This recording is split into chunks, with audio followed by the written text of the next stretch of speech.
Microphone on. Okay, check. We're chilling. We're gonna double check everything. Nice to see y'all. Nice to see all of the new visitors. Let me double check that my audio is okay here, and then I'll get to the rambling. I don't mind this holding the mic strat. My my microphone arm broke as soon as I was getting back into it. It's been a few months since I got back on this bandwagon, you know what I mean? So... Oh, and I forget that I've been monetized now, so you get ads on the YouTube joining, eh? Which, hey, I'm not going to complain about. That's, beneficial to your boy. So the gain's a little too high, eh?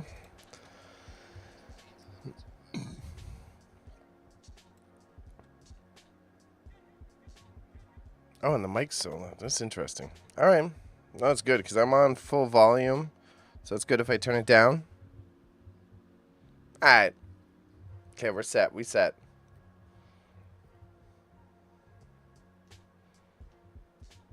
Yeah, it's really good, actually. If anything, I can turn the music up just a tiny bit.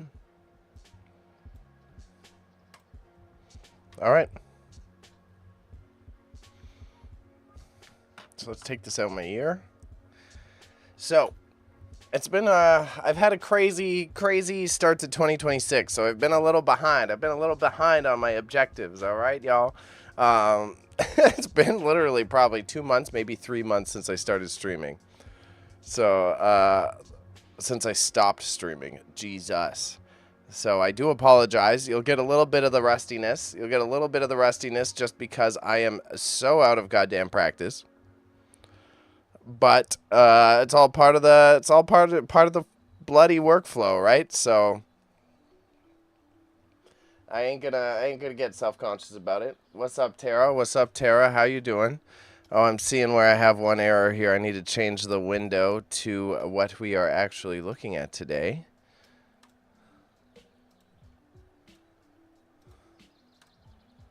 There we go. There we go. And then we got number 2 at the top here. Got to set up both windows. So I am simulcasting. I'm on Twitch, I'm on Kick, I'm on YouTube, and then I'm doing a YouTube vertical stream and a horizontal stream. So this is already new tech before I took my break, and it's a little bit more to manage as we go along. But it does provide a bit more entertainment value. I love this setup that I was able to generate throughout the process. It's a lot to manage. It always reminds me of like the serious attention capabilities it takes to run these auction live streams. because I gotta bounce around a billion screens. And shout out to Afro. Shout out to Afro. Hi Tara. Hi Tara. Nice to meet you as well. Thank you, Afro. I be seeing you doing the simulcasting on Instagram, and I'm curious. You got to be doing the OBS one, but it's all good, bro. I'm about to get back to all my messages. I've been a bit of a hermit because of all the unfortunate life stuff that's happened in my life for the past 2026, the beginning. So yeah, I got you. We'll be in touch, but you've been on my mind a lot. I've been wanting to reach out, so it's good to see you doing your thing too as well. I see your little quotes. I see your little motivational quotes. They be helping me out. I ain't gonna lie.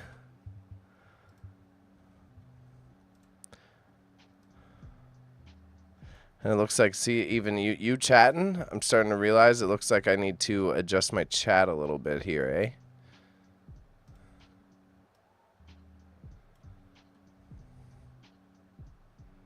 And that will be the last tinkering, and I'll do my intro otherwise.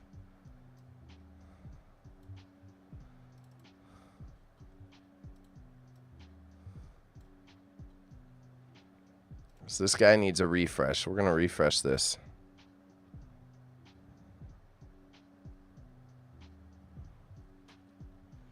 Yeah, Afro out. Shout to Afro. Long time supporter. Long time.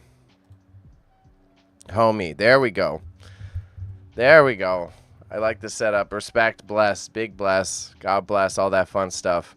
Tara, where are you located at? You in Toronto? You in Ontario? You a Canadian? You American? Where are you from?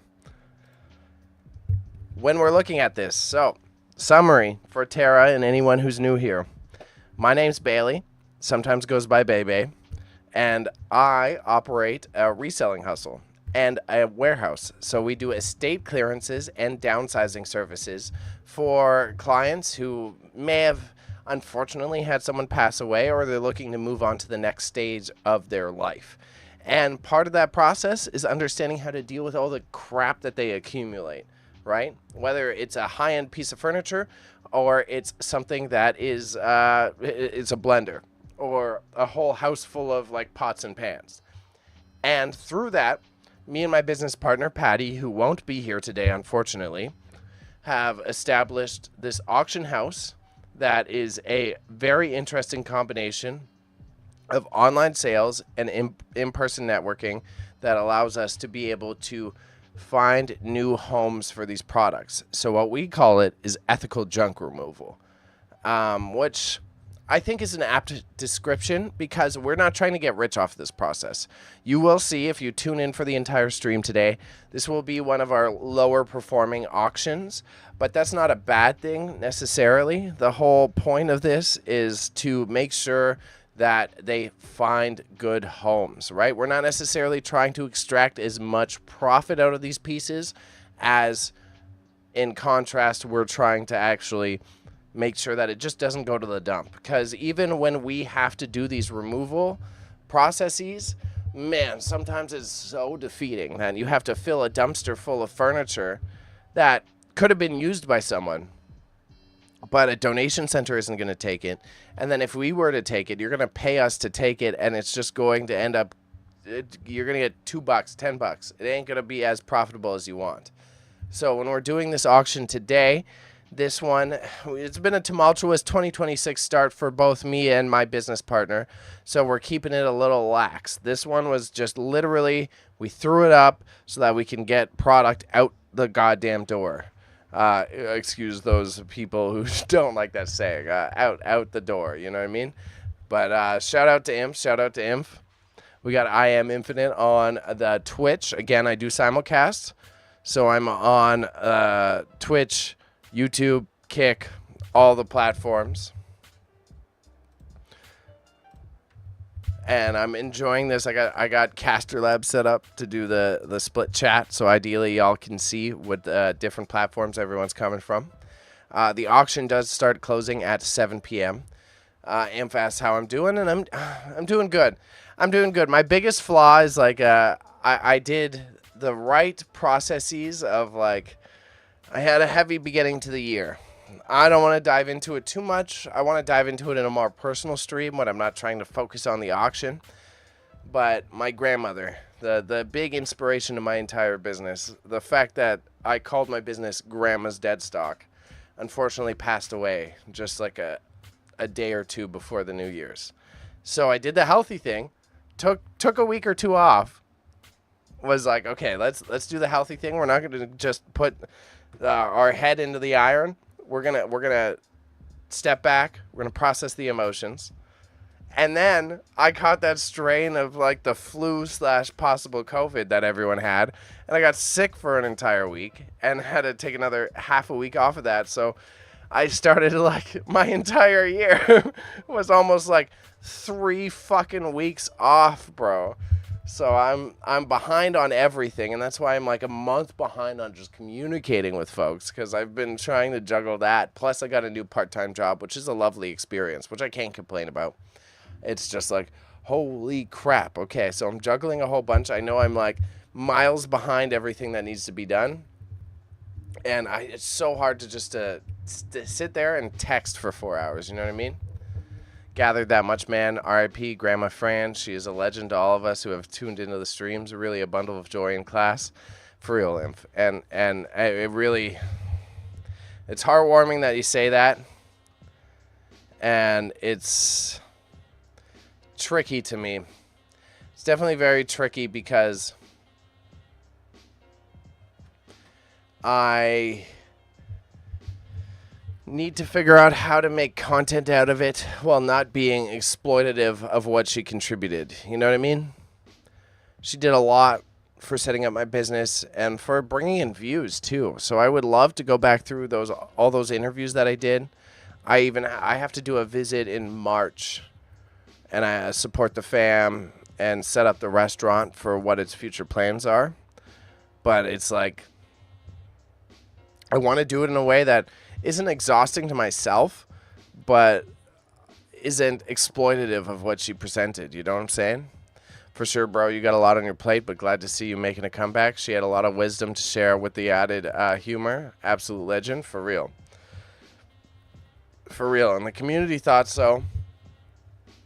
So my job, I'll probably make some like TikToks and shorts out of it, so that it's my chat bot. I'm watching this chat bot. My restream bot, my chat bot doesn't want to refresh regularly, which will be an issue for the future, but we can worry about that later. She was, and again,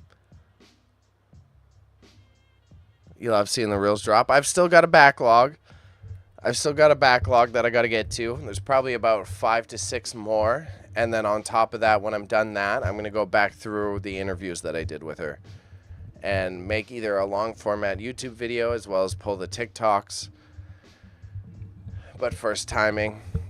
I'll try to get my pops in, because my pops has some similar levels of knowledge and wacky life experience. And I think that's something that could be valuable. But given the trauma of everything we went through, I'm not going to start it in March. I have to go out for June again for about 3 weeks.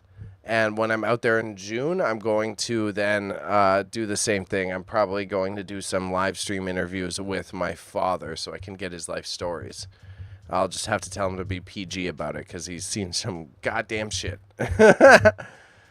Streams with your dad will be huge. Yeah, we could show off his peg leg. Because that's the trippy. I'm fine saying this on the internet, and this isn't like a big sad boy thing, but that's the trippy part of the scenario. Like Grandma Fran that inspired this business. And if you've been tuning into these streams for a long time, whether you're watching this in the future or currently, you will see that I've got a lot of content with my grandma. Pops here just got his leg amputated at the beginning of 2025. That's why I was out there last. Last time I saw my grandma was to support Pops as he was in the hospital because he got his leg amputated. So it's a trippy scenario for him in many capacities, because he just made that major shift in his life, and she provided him that security, and now she's passed on, you know what I mean? He's doing well now. He's taking over the restaurant, and shout out to Fran, because again, it's not necessarily a bad thing, but we were trying to push her towards changing the restaurant. We were trying to make some changes, and she was a little adverse to them. Fran didn't necessarily want to take on modern restaurant tactics. Everything had to be like super traditional, like full table service, yada yada. And we were already pushing those directions. So if we choose to keep the restaurant open, which ideally we do, but there's some financial realities that may be occurring, then his innovation has already provided a lot of change to the place that makes it more fiscally realistic. Look at my big words. I'm a big words boy. Come on, fam. But it's nice to see you again, Inf. And shout out, I Am Infinite. He doesn't make the beats so often no more, but I can let you know the music in the background here is made by that man's. Of course, bro, the shop looked super traditional, like something you'd find back in the day or somewhere along the way of a long road trip. And that's the majority of our clientele. It is a giant tourist destination, and that does well. And somehow, the luck of the draw, we've got the digital savvy folks here because we're in a live stream.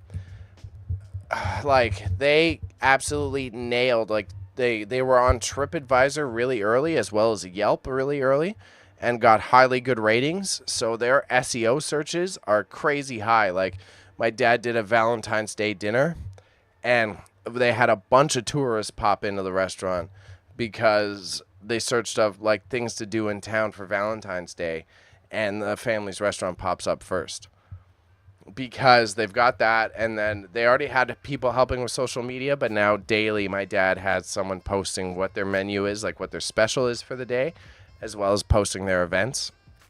We've got a little social media team, surprisingly. And then I add to the mix, because if you search the Old Grouch's Drumheller, you search my grandma's restaurant, all my shorts and reels pop up. So we got the double pronged attack, and somehow just got lucky. We still don't know to this day. We don't know how we got so lucky that 5-star reviews from 2005, 2010. Those are things that people would kill for. Like, people would kill to have that 5-star rating with that much SEO tied to it, and they just got it through the luck of the draw. Yeah, because it's not just like adding the stars to get reviews to create like a local business. It's about like the amount that people are writing about it and what they're saying, especially in the AI era. Before, it was like 3-4 years ago, it was based on the stars rating, because the stars rating would place your placement in the SEO, because it would be, you search burgers in town, they're going to give you the best rated burgers. But now that you have AI algorithms that are balancing everything out, if you have 20 reviews, if you have 50 reviews that are all saying home cooking, Ukrainian food, burgers, lovely folks, good atmosphere, all those things, that's what adds up more now. And that's what it was a miscalculation based on marketing folks. So we've unfortunately...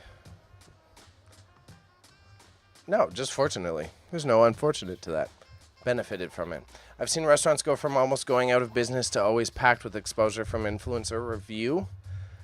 Oh, yeah, it's totally true. I've been watching that. What's the guy? I'm sure if you're saying this, bro, I've been seeing on TikTok and shit the guy who's like Sam's POV. And now everyone's copying him. There's so many people that take the meta glasses and they start a new channel that's like blank blank POV, New York POV. The Sam's POV is so wholesome, and everyone loves that shit. And my family restaurant would be exactly that type of shit. Yeah, the thing is, I want meta glasses so bad, but I wear real glasses. So to get the way they screw you on the meta glasses is if you need prescription lenses in the meta glasses. Oh my gosh, they charge. It's an arm and a leg. So I need to figure out a way I could use something like meta glasses or get meta glasses and pay for the actual lenses. Because I can't, it's not going to, the cost benefit equation, if I can't see what I'm doing while I'm working, the video isn't worth it. Use contacts, bro. Okay, maybe. I've never used contacts. But funny enough, I feel quite silly that I never thought of that. I guess I gotta go to contacts. I guess I gotta be a contacts man's. Why is my browser source not refreshing consistently? This is the only thing that I'm tripping out on. Is there settings on this? Because I'm using this new software. I'm using Meld Studios, and it's good. I like it. Just now I'm seeing that my chat box doesn't refresh on a consistent basis. They're decently priced nowadays. I know you can get the discount ones coming in and out.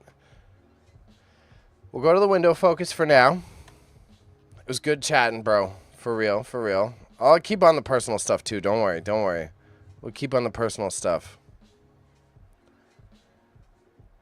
Oh, see these windows? Okay. This is how out of date I am. I gotta get back on my streaming shit.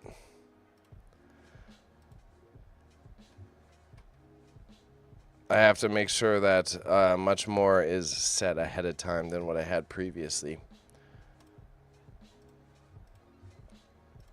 Backed up a little bit in terms of the tech aspect. So here we go.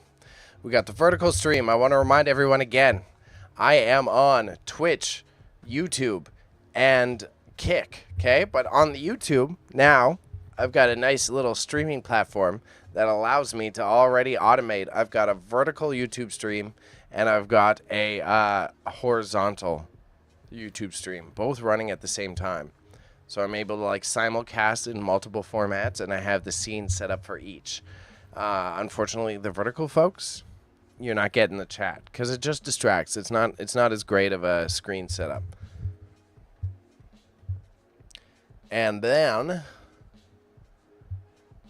so today, as I was saying, I think before we had our homie in here, before we had Imp in,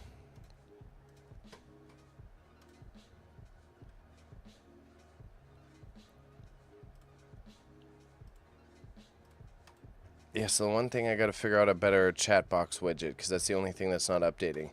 That'll be for later. I'll just remember to tap that as much as I can. It's got to be a way. It's got to be a way before we get deep into it. There's no settings on it.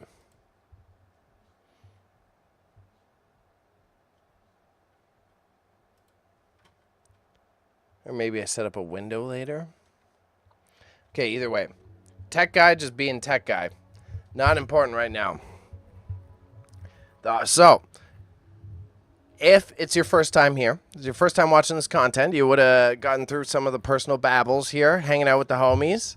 And what we do is, me and my business partner, Patty, unfortunately, he won't be here today. In our other auction close streams, I'll have him in the other corner, or he'll be in person with me. We are hoping to build towards doing it from our live set at our warehouse studio, but that will be a much more complicated process. So if it's your first time, welcome. I'm Bebe. My name is Bailey, and I run an auction house where we assist people with downsizing and estate clearances. So we work with Max Sold, which is available in Canada and America, and we filter through the entire spread of products that could come through a household. Right now, this auction that we're doing, we don't have the highest of expectations. We set this because we needed to make sure that we keep the consistent flow going. And again, it's been a tough start to the year, and we couldn't push it another month. We need to make sure that we retain our audience, not necessarily for y'all folks. If anything, the streaming platform's being slower, totally on me, because I could have been doing stuff in the meantime. But when it comes to our auction buyers, we want to make sure that we're still pumping things out. And we threw together this quick, like 120 lot auction just to make sure we're getting things out the door. So I'm still hyped. I'm still interested to see the results for today, but it is not as big of a deal if it doesn't perform as well. We also may have very interesting propositions coming from Max Sold, the auction platform itself. And as you can see, we have some items ready to go, and the soft close begins at 7 p.m. So the reminder of a soft close process is, if there's competition, what it does is if someone bids on something in the last minute, it extends the bidding process. So this allows folks to have the opportunity to get in on the piece. So if you're fighting with someone, right, it stops stream sniping. If you're a streamer, if you're a digital era kid, stop stream sniping. That's why you do it, because otherwise people could just come in at the last minute and put in the highest bid and win every item that they wanted to win. The idea of doing a soft close allows like an even competition for everyone to be able to participate in your auction. So our soft close begins at 7 p.m. We'll end for 7:30 because we have such a low amount of items for this one. It was something like 123. I can pull up those stats. It is very interesting to see the amount of views that we get on the auction, though. It is a little fucking wild, excuse my language. Because although I'm saying we're being humble about the money, 71,000 people have viewed this auction on Max Sold. So when you're looking at analytics, that's a great impression rate. Like, that means at least our products are interesting enough for people to browse the entire selection, which can be a little defeating when you're trying to make the monies, but you can't wag a tail at that, you know what I mean? And yeah, shouts to Inf. Yeah, it's a solid strategy. We got to keep it moving. We got to keep products going. Maybe if this wasn't the Max Sold auction stream, I would talk a little bit more about our personal business, but we do have some potential intriguing things coming up. And then if not, what you can look forward to is in the next few weeks, we're going to have a website ready. We're going to have all of our marketing materials ready. And then after that, I'll be doing the business plan. And part of doing this process is I'm very much expecting to get back into my live streaming career through that. So we'll hang out. I'll build the website together. We're doing a very basic, very boring, very free one-page website. And then I'll make some of the flyers and the other materials. And I'm very comfortable doing the business plan on stream, just probably not the dollar amount parts, just to retain some privacy. You know, I'm big on like making sure that the internet has a little bit of transparency, but they don't know everything about my life. You know what I'm saying? I gotta figure out a way to get this window to refresh without me there, but that's fine. Something we can work out for later. It's like the least of my problems. So this auction, as I said, it was kind of low key. So we didn't necessarily have a lot of high ticket items. It wasn't as curated as our consistent ones. So if it's your first time watching this, we got a good spread of good items. We got a good spread of generic items. We just kind of tossed in everything that we could, and we got 20 minutes to run through everything. This Japanese harp, very intriguing piece. This Japanese harp, it's like you press down the keys on it, and then you strike the chords. So it kind of like automatically does the whole piano thing. It's interesting, it's in tune, and it takes the same chords that a guitar takes. It's a very unique instrument, as it says, a Japanese Nagoya harp with a gloss back finish. This antique mahogany cabinet was an item of my own that I contributed. It's on caster wheels. It's antique. I've dragged it around far too long. I used to use it in a storefront that I had previously, so you learn not to be as sentimental with items as you grow through this business, right? The ones that are always interesting, these professional magnifiers, they're cool, they're unique, but they're consistent sellers. And it seems like such a quirky item to be a consistent seller. I guess because it applies to like jewelers and crafters, like such a wide range of folks. But these professional magnifiers, everyone that we've had has sold for a decently consistent amount. You'll see later on that there's another professional magnifier in this auction lot. And it's such a quirky item. It's something that both me and my business partner, Patty, are like, what the heck? Like, why the magnifiers of all things? Especially ones this old and generic looking, like this yellow box. This is probably, it's at least a decade old. It's probably 15 to 20 years old. And it's just a generic one. This is like, I think it was made in Taiwan. I'm pretty sure is what it says. Made in China. Okay, there you go. This guy who was made in China. This made in China piece selling for $24 when we can't even sell some of these antiques. This Panasonic typewriter. It's an electronic typewriter. Can't even sell it for $10. But look here, you've got the Panasonic typewriter right here. And then we've got another magnifier that isn't even branded, doesn't even have a box. Doesn't even have a box. The magnifier is going for $20. This one is way less fancy. It's even got a nylon strap on it. I shot it on my kitchen table. And then this Panasonic electric antique typewriter, $10. This is something that like we would take to a market and we would sell it for probably like $75 to $100. So it's always this like curious dichotomy of like what people need versus what they want. So right now we're going through the items in terms of most bid. And we've got like some of this, like this is a silver plated casserole dish that you would think, has the typewriter been tested? Typewriter, I am 95% sure it was tested. I'm pretty sure my business partner tested it. Yes, it's tested. It is tested. It's electronic typewriter, which is actually better because it provides more consistency. It just needs to be plugged in and it will work. And it's got a carrying case just like this. We had a mechanical one that we were bringing around to markets. It has been tested. We've got Patty's pop-ups in the chat. Shout out to Patty. Shout out to the OG. We got the man of the hour here. It's amazing. It works so well. I couldn't agree more. I couldn't agree more. Thank you for dropping in, fam. Thank you for dropping in. And we've had an interesting variety of seeing what the value of these pieces are. Because, like, look, even these Bailey's limited edition cups, these are, like, these are practically antiques, right? Yeah, they've got these cute little smiles on them. If you were to eBay the prices of these, that's a significant dollar amount that you could be hauling out of these pieces. And someone's going to get them for such a low value is insane to me. And me and Patty do have a little backdoor bet. We got a little behind-the-scenes gamble on how much these things are going to go for.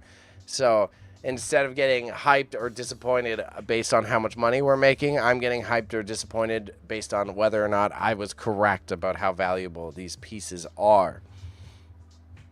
This one, the mahogany two-tone mirror, makes a lot of sense. As it says, it's antique. It's 21 inches in width, 23.5 in height. This guy, these mirrors tend to go, it's up or down. It's another one of those that it's hard to determine which pieces of art or mirror work is going to go for the highest ticket dollar amount in auction, because it's really dependent on who you have attending and how consistently they attend the auctions, right? And it looks like we are at, our dollar amount is increasing, and we've got 15 minutes left. Again, everyone, the auction link is pinned in the chat, except for on Twitch, it seems. So if you want to participate, don't be afraid to drop in. I do simulcast, okay? So we are on multiple platforms, all right? We are on Twitch, YouTube, and Kick. And I am also streaming to Vertical on YouTube, which I see that is where Patty is watching me. So I'm glad that he's enjoying it and getting involved in the newer format. I think that's goddamn awesome. Let's make sure it's pinned there. So if you want to participate, there you go. It's pinned in YouTube. It's pinned in Twitch. Let's get it. Let's get some money going. Let's get some bids going, because we have 10 to 15 minutes left now, all right? We're about to jump into the actual meat and potatoes of this sale. Now, I come across a decent amount of photography lots, and I really thought they would be worth a lot more money. If anything, I did lose a bit of money on the photography auctions, but I am not upset about that. I would say it was well worth. Oopsies, I just opened another platform. But I would say it's par for the course of trying to sort out just your hustle and what you take in. I really thought it would provide value to more of an audience that is outside of the locality. Because again, if you're participating in Max Sold, you do have to come to our auction pickup in person in Mimico in Toronto. There is potential that we can offer shipping in the future, but that is something that we will have to negotiate with the platform. And I think that is quite doable, but patience, one step at a time, bro. I can't do everything here. I can't do everything. I can just entertain you the best that I can. And I would say if I could be humble, if I can be humble, it's been, again, a few months since I got back into this. I like to think I'm still being entertaining. I think I'm doing okay. Come on. But it has been a minute since I've been live streaming. So again, if you guys have any critiques, you have any input, feel free to leave it in the comments of this video after it's live. The Guinness stuff, Patty. So we've got these old prints. We've got Patty's Guinness stuff, like this vintage metal serving tray.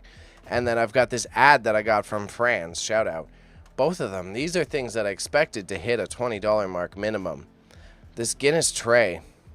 I just watched The House of Guinness too, so it's like even more hitting towards home of how much of like a marketing empire they were. And the fact that it's only going for such a low dollar amount is obscene to me. And this is Barney Google's Ice Cream Parlor Restaurants, which was a chain from the early 1900s. Like when you think of malts and all that fun stuff from back in the day, that's what Barney Google's is. And there's a menu on the back of it. It's a legit old advertisement. Like, look at the quality on that printing. And it's absurd to me. It's absurd to me that it's only at $4. Because that's, you think someone who collects old school stuff is at least going to want to pay a little bit of money for that. But it looks like our old school stuff ain't doing so hot today, fam. We've got the mixed vintage film and accessories lot. The silver spoons, the silver plated. Me and Patty here, we've been getting into doing more scrapping. So we're looking into companies in Toronto that do scrapping of silver plated products, and they do exist, but you would laugh at how much product you need for it to be viable. It's like something like kilograms at a time, and then you either got to ship it in or you got to drop it off for silver plated products to be worthwhile. But since silver and gold are going so high, if you need a tip, you're clearing out your grandmother's house or something like that, hold on. If you're clearing out your grandma's house or something like that, you can still get money out of those pieces. But if you are, even if it's like 24 karat gold, like or opposite, sorry, 10 karat gold or 8 karat gold, like low karat gold, you still, gold is almost at like $7 grand USD per ounce. So if you're looking to make a few extra bucks, that's where you're going to want to be making the few extra bucks. So that's the same thing that's happening now with silver plated products. Before, they would be totally worthless if you're looking to get scrap value for the silver plated products. But if you need a few buckaroos, you can stack them. And especially if you're in this reselling hustle, that's the thing. You create a bucket. That's the system that I'm setting up with the dear Patty of Patty's Pop-Ups over here, so that we just have crates set up in the warehouse that are like, okay, here, this bin is steel, this bin is copper, this bin is wires. So wires, you got extension cables in your house? Your dad hoarded extension cables for power outlets and shit? There's a lot of money in them, bro.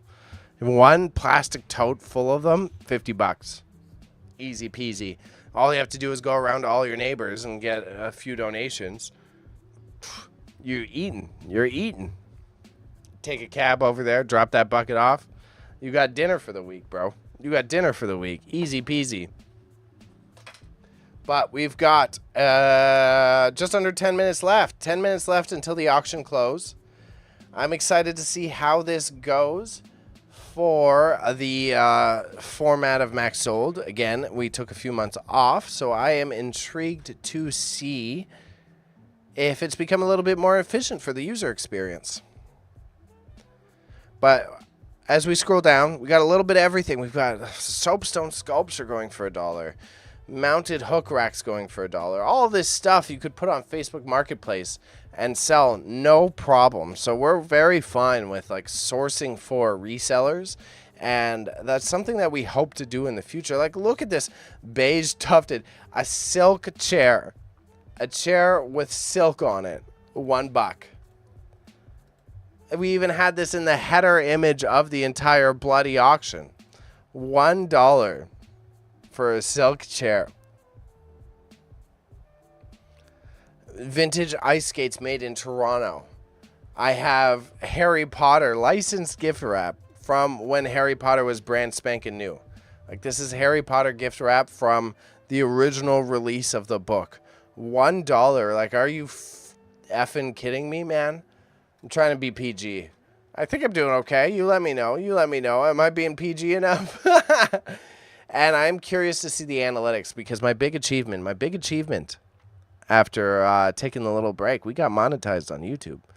So we getting that Google money now, bro. We getting that Google money. So thank you for tuning in any capacity. All right. The best way to support is just to drop a sub to the YouTube channel. And from there, we will keep this empire growing.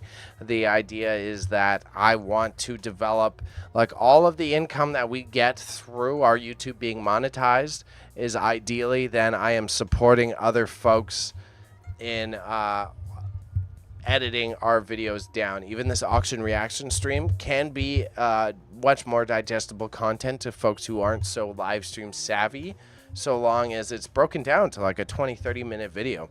So a lot of entertaining. I could cut in that little grandma story at the beginning. We can cut in a little bit of the review, and then we could cut in the reaction and the summary. There you go, 20-25 minutes. That's a good video right there, right? But tell me when you want to start your own business. Tell me when you have got time to actually accomplish that, right? That's the difficult part of that entire scheme, okay? So that's what we're hoping to work out through having our YouTube monetized. All of that money, until I got to set a deadline for myself, until it's making like $1,000 a month or something like that. It all goes to paying other people to make sure that that platform only grows, because there's a lot of potential here. I don't know if you watch reselling content online or not, but everyone has those videos of them going to an estate or going to a flea market and digging through all the products. And that's all something that we can easily accomplish in a very entertaining style. And I've got a little bit more of my performative PR voice. But Patty is the biggest dreamer I've ever met. And his passion for storytelling is part of the reason that I was drawn to set up this business alongside him. And I'm very intrigued to see where he goes with it. And I think that will be an amazing benefit to the YouTube videos as we get our foothold in the content creation space. And also, the more we get a foothold in the content creation space, the more we can be focused on what we're actually doing, right? The more we can be focused on doing good things and doing fun stuff, rather than just trying to hustle, right? This auction could be filled with quirky stuff, and everything else gets sold for $1 or $2 in person at market, versus us trying to rub pennies together to create some alchemy. So just know, every sub that you drop to the YouTube channel only benefits the development of this being more of a passionate and supportive business for other folks. And we're going to clip that so that I seem like a good person. Okay. All right. Okay. So now when we're going, we now have just under 5 minutes. I'm going to take a sip of my drink so that I am prepared and ready for the excitement that's about to come. We have 3 minutes left on the auction, about to start. You know what? I am going to refresh it. I do need a new dark reader that doesn't block out certain websites, because my dark reader for web, I'm sorry if I'm blinding y'all, you don't like the white website, ain't nothing we could do about it right now. It bothers me a little bit too, because I'm just staring at this white screen. But we got closing soon. We got 2 minutes left. I'm glad to be back to this. I'm glad to have y'all joining my company. Shout out to I Am Infinite. Shout out to Afro. All the regulars. We're going to get back on this on a consistent basis. And if anything, it's for my own creative satisfaction outside of just trying to do the marketing tactics and all that fun stuff. I've got another mic holder at the warehouse too. So when I have to do my web work, hopefully I don't have to do it this way. But you know what? For the reaction streams, this is I kind of like this. I kind of like holding the microphone. I feel like it puts you into performance mode automatically. But we'll get a sippy poo. We got 2 minutes left. We got one of the big ticket items at the beginning. A lot of the items that I really wish, I can't believe, like some of these ceramics, if you take them to a vintage market, you try to sell them to old folks. Like we're looking at this stoneware creamer / bowl here. Someone would pay a lot of money for that. I could charge someone $40 for that in person. And the fact that it goes for $1, it's not a crime because we do so much volume. So I'm not like necessarily upset. The whole point here is, again, the ethical rehoming of everything. But it's absurd to see when you know the entire market and know where and how you can sell things, to see how little they go for sometimes. Whew. Whew.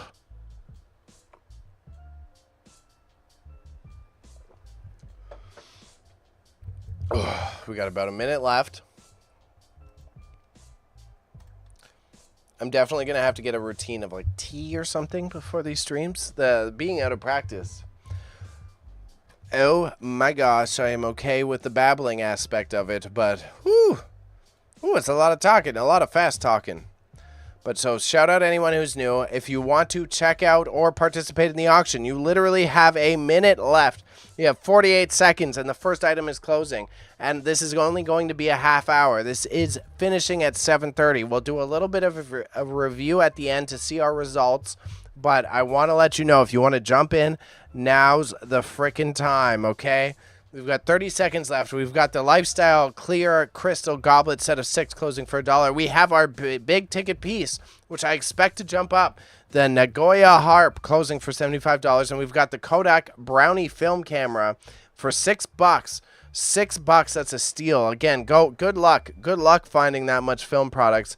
Because right after that, we have the mixed vintage film camera and accessories lot, as well as the Minolta Auto Pack 430E film camera, closing for $11. So it looks like we have some film bidders in the auction, and it looks like we closed at the $75 and $6. But given the laggy nature of Max Sold, we will go back and review for the end of the day.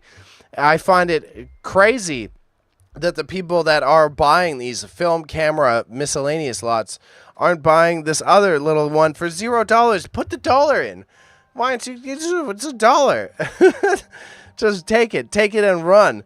You know, but we've got the other miscellaneous film photography lot. And then next up of our bigger pieces for this small auction, we have the professional magnifier like new that I showed off earlier, going for $24. As well as some higher end pieces, some higher end ceramics coming up once again. Stuff that I could sell for a pretty penny in person, about to go for a frickin' steal, okay? We've got the lots closing of the vintage photography stuff closing for $10, $11. One miscellaneous going for $0, one going for $1, another going for $0. With a minute left on the professional magnifier, which I would have been expecting a bit more competition to. With a pair of burgundy ceramic mugs, a Narco and Giftcraft. One buckaroo. We've got a glass floral decal medium bowl, clear with green and purple flowers.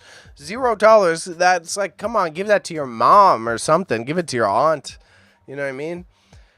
We've got the gray organizer lamp. I literally bumped into someone this weekend while helping someone move homes who said they wanted one of those gray organizer lamps. Shame on them for not buying it in my auction. We're looking at the soapstone figures. Soapstone figures. These are things that these soapstone figures. You go into a fancy antique store, they're gonna charge you like $200 for that thing. Going for $1. That's a nice little piece there too, with the 3-line Yamato K 450 melamine serving tray. Melamine used to be a top-tier product when it comes to auction houses, but unfortunately I don't think people see the value in what it is anymore. But it's one of those things, as time passes, people have different interests, so you can't be too salty about that. The Winsor & Newton Bottled Artist ink set, 7 colors. I knew it would be a successful lot. I, again, thought it would be worth a little bit more, but I'm glad that they're going to be appreciated, because I know an artist is definitely going to show up on pickup day to pick that up. And again, if you're enjoying what you're seeing, you get to meet me and my business partner, Patty, who unfortunately is not here today in person when you come to the auction pickup for these, which will be occurring on Sunday of this week, and it is at 2491 Lakeshore Boulevard West in Mimico, which is adjacent to Toronto. So even if you want to come out and say hi, hang out, that's the right day. Hit us with a DM. We'll let you know the opening hours, and don't be afraid to drop in, all right? Now, what are we looking at? We got the melamine tray again, the handmade stoneware. Oh, the hide close lots button is finally working. It's working. It actually clears the lots. So we'll go back and check out the dollar amounts at the end in case there were any glitches. Bidding was extended on the Corningware, so that means it definitely went for more than $1. The vintage film camera and accessories lot as well went up in value. We've got the handmade studio stoneware covered jar, blue and cream, approximately 6 inches, going for $5, as well as the Ansley porcelain small plates with serving cup, bird and floral, $2. The soapstone is the one that I can't get over. Wow, that's a beautiful piece. About to close for a buckaroo, hopefully going to a good home. And Pyrex has been doing an up and down in many capacities. So we've got the Silex glass carafe heater and 4 Pyrex mugs, as well as a Pyrex vintage glass casserole with silver plated metal carrier. A silver piece of Pyrex going for $8. Tell me where you're going to get that. Go on eBay. I dare you. I dare you to go on eBay and find me that same product for the same price. It won't happen. And shout out to Mike Phantom on Kick for the follow, okay? Thank you very much for jumping in the chat. I appreciate you coming out. Again, I do simulcast, so I am on Twitch, I am on Kick, and I'm on YouTube, and I'm streaming to both traditional YouTube format as well as mobile. And I do intend to get back to my streaming career on a more consistent basis. So if you give me a subscription on any of these platforms, you will see me doing a variety of content. Next up will be media, most likely. I have to work on producing stuff for the business, and I've got a backlog of photographs that I need to edit so that I can feel creatively satisfied. The handmade studio stoneware that's about to close, at least that went for more than the soapstone, which soapstone only went for $1. We got a pair of black wall-mounted hook racks with 6 metal hooks, 23 inches. This is, again, another one of those pieces that are more practical when we're looking at local auctions through Max Sold. These tend to be our more consistent pieces. Since we do estate clearances and downsizing, what we find people are actually interested in purchasing is stuff that has a practical purpose for their lifestyle that they feel that they're getting a deal on versus collectors. I.e., an example of this is looking at the HSM ShredStar X6 crosscut document shredder. Oh my God, that's a mouthful. Going for $7. Versus like the portable AM FM radio, because it's something that someone's going to practically use in their everyday lifestyle or be able to rehome or gift to someone that can also use it. Because you see that. So shredder going for $70. We've got mahogany wooden figures. These cute little figures in the middle here, $0. It seems like it is hard to get art appreciated for its value unless it's something that's framed and more traditional that you could put up in a variety of households, you know? And that's understandable from a public relations and perception perspective, but defeating from a creative perspective. Because, man, I think sometimes these little mahogany carvings, you don't know who it was made by. That thing is way more incredibly unique than some of these tapestries that we have coming up in the auction, which, speaking of which, we have some interesting pieces of silverware, cutlery coming up, and cutlery has done great for us in the past. So it's an intriguing change to see these lots only going for a few bucks each, and it looks like I might be losing my bet to my business partner, which will be hilarious because he will get to have the last laugh at me. But I want to remind everyone, shout out to you for participating. And if you're interested in the type of content that we make and the space that we curate, you will be able to visit us in person when you pick up these pieces. The auction link is still pinned in the top of every platform that I'm streaming from, although you've got to get in quick if you want any of these pieces. Now, okay. I'm holding on to this, okay. I'm doing okay. I'm a little rusty, but I'm holding on to it, okay. But, I either need to have a lozenge or I literally, if you've been watching for a long time, I already expressed this before, I think I need to do, like, vocalist practices. Like, I need to do, as if I was a singer, I need to practice using my diaphragm more, as well as, like, talking at this pace for such a consistent time. Because I think I still got the entertainment quality, but You got cotton mouth as if I was like smoking a little participatory activities before, and I wasn't. Just from talking this much. It's even when I'm serving in restaurants, I don't have to talk this much. So excusez-moi. Oh my gosh.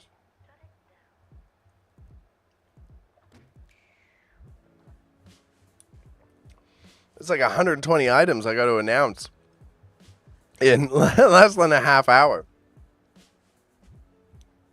Thank you for respecting my humanity and allowing me to take a breather.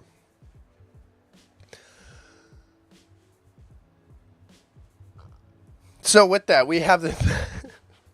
Sorry, I made myself laugh.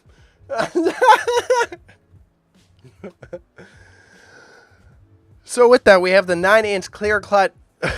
Oh, no, my God. We have the 9-inch clear-cut glass bowl with chrome metal rim closing for $4. And we have the antique mahogany solid wood Curiosio display cabinet by DF & Co.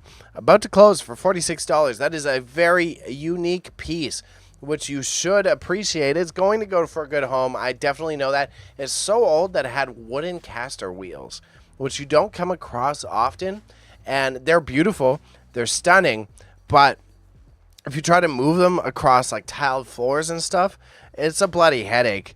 And I imagine even like our modern hardwood floors have the nice veneer on them. But if you had traditional hardwood floors, it would, oh my gosh, I wouldn't want to even know the number that they would deal on it. And we're looking at, see what I mean when I'm talking about art? We've got these paper collage mixed medias, which are framed and signed $0, which we really need to find an outlet for so that they get appreciated. Again, it's all about rehoming these products to somewhere that people are going to value the pieces, not necessarily generating the most profit. So as you see me obsessing about low dollar amounts, it's because it's like, wow, these are really valued in other circuits by very wealthy folks. So how can we make sure that they're going to a good home? The fact that it's going for $0 or $1 is disappointing because it's very important to us to make sure that it's going to someone who's going to cherish that piece. It's not necessarily about how much money we're going to generate out of it, right? So that's, as I'm constantly problem solving, that's the biggest problem in my mind. Now we're looking at a vintage mid-century green wicker laundry hamper with a hinged lid, as well as the antique wood tabletop mirror, brown mahogany and walnut tone, about to go for $15. That is a good steal. And we're looking at the framed mode Eggiemeyer. Eggiemeyer. I think it's Edgemeyer, or it's got to have some sort of accent that I'm just totally fucking up, to be honest. We've got the antique cast iron sat iron. You know how many, so many of those cast iron sat irons for like $40 a pop? We got the Harrods. It's got to be Harrods because it's Irish. Food Halls Fish Irish Linen Tea Towel about to go for $6. That is also a lot of syllables to get out of your mouth. And these chairs, the furniture, dog, the furniture. We've got Arts and Crafts Mission Rocking Chair. A Mission Rocking Chair. It's a British rocking chair going for $1. You know how much people would pay for this in other scenarios? Holy crap. They're getting a steal. But ideally, you're in turn buyer. You come back and you see us. You pay some real money for some things because we gave you a goddamn dealio when you came in the first place. We've got a set of 11 clear glass, multiple hole flower frogs. These frogs, oh, that's a good sign. We've held on to these frogs for a while. Actually, I think this is frogs from another estate. It took me forever to learn what a frog was. So education time for the stream. A frog. So we've got this set of 11 glass multiple hole frogs. Education time for the stream, okay? We're looking at frogs here. These frogs, I was like, what are these? They're made of glass. What do they sit in? They've got all these holes in the top, right? The holes in the top is actually what they're set for is flowers. Flowers, right? When you get a bouquet nowadays, they give you those little pack of nutrients that you put in the bottom of the bowl. So you can put in the stems of all the flowers, and the stems are able to sit in the water and adequately take up all the nutrients that they need to survive. So, interesting fun fact that actually Took me a while to learn, even though I'm involved in this vintage antique hustle. A beige tufted silk Chesterfield, a silk chair. Where are you gonna get a silk chair for $1? Meanwhile, the side table, what the side table's going for $11. People are willing to fight over the side table, but they're not willing to fight over the chair. Oh my God, it's astounding to me. 1911, about to close. We've got a couple products here about to close in a minute. So that's the frogs going for $40. We've got the antique wooden shoe stretcher about to go for $0. We've got the beige tufted silk Chesterfield armchair about to go for $1. We've got the set of 4 vintage vanity mirrors with tortoise shell styled leather, not actual tortoise shell, going for $1. We've got the vintage wooden side table with green leather top going for $19. And on top of that, we have the vintage Samsonite beige train vanity case hard shell going for about $19. What makes it a vanity case? I don't know. I would label this as a toolbox. Oh, that is why it's a vanity case. It is very clearly a vanity case. True enough. All right, I stand corrected. Now we're looking at the IKEA. Ooh, a vintage IKEA usually sells well, so that is an intriguing thing. In the Belgium Duro Boer Texaco promotional mid-century stemware. So as I'm talking about selling in person, this Texaco stemware piece, we were able to sell a package of these for $20 in person just this past weekend. So it is very intriguingly absurd to see that they don't get the appreciation that they deserve. The wooden ducks for $6, which is, again, it's quirky. It's quirky, bro. As we're doing these evaluations and you're spending time with me, 2 of the items that we have a minute left on, we've got wooden duck decoys, and we've got vintage/antique Guinness, right? Who would have guessed, no matter how professional you get in this industry, how many years you spend understanding supply and demand, that once you put it to auction, you have to really be ready to roll the dice, because somehow this set of 5 mid-century wooden ducks going for more money than the Guinness vintage metal serving tray. I dare you to figure out why that happens. You tell me. Chat, let me know. Let me know, because I don't know. Tobacco tins have also fallen off. Tobacco tins are similar to coins. So unfortunately, the tobacco tins definitely aren't bringing in what they used to, which is very valid. Less people smoke, less people collect those kind of kitschy antiques, so it makes sense. This Mexican hand-painted ceramic earthenware vase, though, was something that I've seen go in other auctions for a much more high-value dollar amount, which is very intriguing. That is also closing within a minute, and it looks like we've had the bidding extended on some high-quality baking dishes. I'm very intrigued. If you stick around afterwards, we will do a review of how much dollar amounts each item sold for, because I do want to do a little checkup. It's been a few months since we did this, so I think the review is beneficial for me, and I want to provide that little content aspect so that you can sit here and understand how the auction performed, right? So the earthenware vase about to go for $1. We've got the Bailey's limited edition, the self-named Bailey's limited edition winking face motif cups that we held on to for far too long because they're only going for $9. And now we've got the Urban Barn Ariana lantern and a black and white sealed candle. So you could put that candle inside of there. All closed, all closed. $70 for the typewriter, dog. Oh, let's see. So the ducks, we got the ducks coming up. Looks like the bidding was extended on the ducks. So the ducks shouldn't be that low. We've got a crystal punch bowl about to go for $1, and now we're headed into some of the more mysterious lots that don't have a lot of competition. And this Gerard Electrohome console stereo with turntable, $2. This is where you're going to find this. Now it does need some maintenance. So to be fair to the buyers, the condition very tough.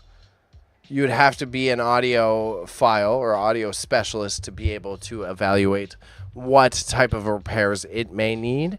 And so I kind of respect the risk evaluation that comes alongside a purchase of this format. But, bro, I Again, I dare you. I dare you to go into a vintage shop near you and get that type of product for such an affordable price. $73 on the 11 clear glass frogs. Why? Who's buying the frogs for that much? That's a lot of money for frogs. It's a lot of frog money. No way. Yeah, I've never sold a frog for that much. $78 on a frog. Oh my god. That's sick. That's a lot of frog money, bro. It's a lot of frog money, fam. Sorry. I think I'm just obsessed with saying frog as much as I possibly can. I can't get over that. That's a little absurd to me, though. Oh my gosh. What a frog price. Now, the paintings, as I mentioned before, for some reason, the paintings are more accessible for people to purchase in contrast to sculptures or other more, it's not abstract, but 3D formats of art. So as we're looking into this floral framed print going for $8, could sell for a lot more. We got the other one going for $17, and I think we've got a couple other pieces coming up later in the auction. So I'm not surprised that they're going for a more tasteful price point, let's say. And it seems as if we are drawing quite a bit more competition. I am just checking my notifications in case the business partner has messaged me, which he has not, so we are good to continue. The frogs. Frogs ran it up to $78. Surprise, these vintage skates. These vintage skates we found in an estate, and I'll take that as an L. These vintage skates, I was like, these are going to be worth money. No way that they don't sell. And $1 on them. Made in Toronto ice hockey skates. Whether you're Canadian or American, I feel like if you ran across those in a flea market, you're going to be like, oh, definitely, those are worth money. Evidently not. At least it's good to see that the Bailey's limited edition Waking Face motif cups and creamer set with spoons has gone up a little bit. We've got the set of 4 brass caster wheels, which are fantastic for doing your own repairs on your own projects. And it looks like we did get some more bidding on this Electro Home stereo. So shout out to anyone who watches. My favorite part of this experience, my favorite part of doing this live streaming announcing for our auction closes is seeing the items run up as I talk about them. So I am very grateful to see y'all get as excited as I am about what these products might actually come out to. And we got the oh my god, Atletico de Madrid. Oh my god, I'm not allowed to do accents. We've got the Madrid that is not the Royal Madrid going up for $0, which was a Bailey choice, which I feel terrible about because I thought that would sell. What do we got? Do we have any big ticket items coming up? It looks like we're going to have a little bit of a lull. Auction is almost done. We've got 10 more minutes left. Oh, the rare Wizard of Oz 70th edition. I thought was going to go for a lot more money, but it is what it is. I chose a career where we gamble on the cost of these items. $88 on the frogs. We've had some frog petition here, it seems. Bidding was definitely extended. The Kingston Orbit Fusion wireless trackball mouse untested. I took one of those trackball mouses home myself so that ideally when these auctions I could have the trackball mouse and I can just use the trackball mouse to scroll. But we'll see if that's a viable thing. Tennis racket $1. Vintage IKEA $0. We've got the Madrid scarf. Wow, $0. The Sleeman Brewery's about to go for $1. These knee-high boots, I thought, they're pretty. They're pretty. I thought they would go for some money. You're telling me you can't sell knee-high boots for $1? Oh, man, you're making me feel ashamed.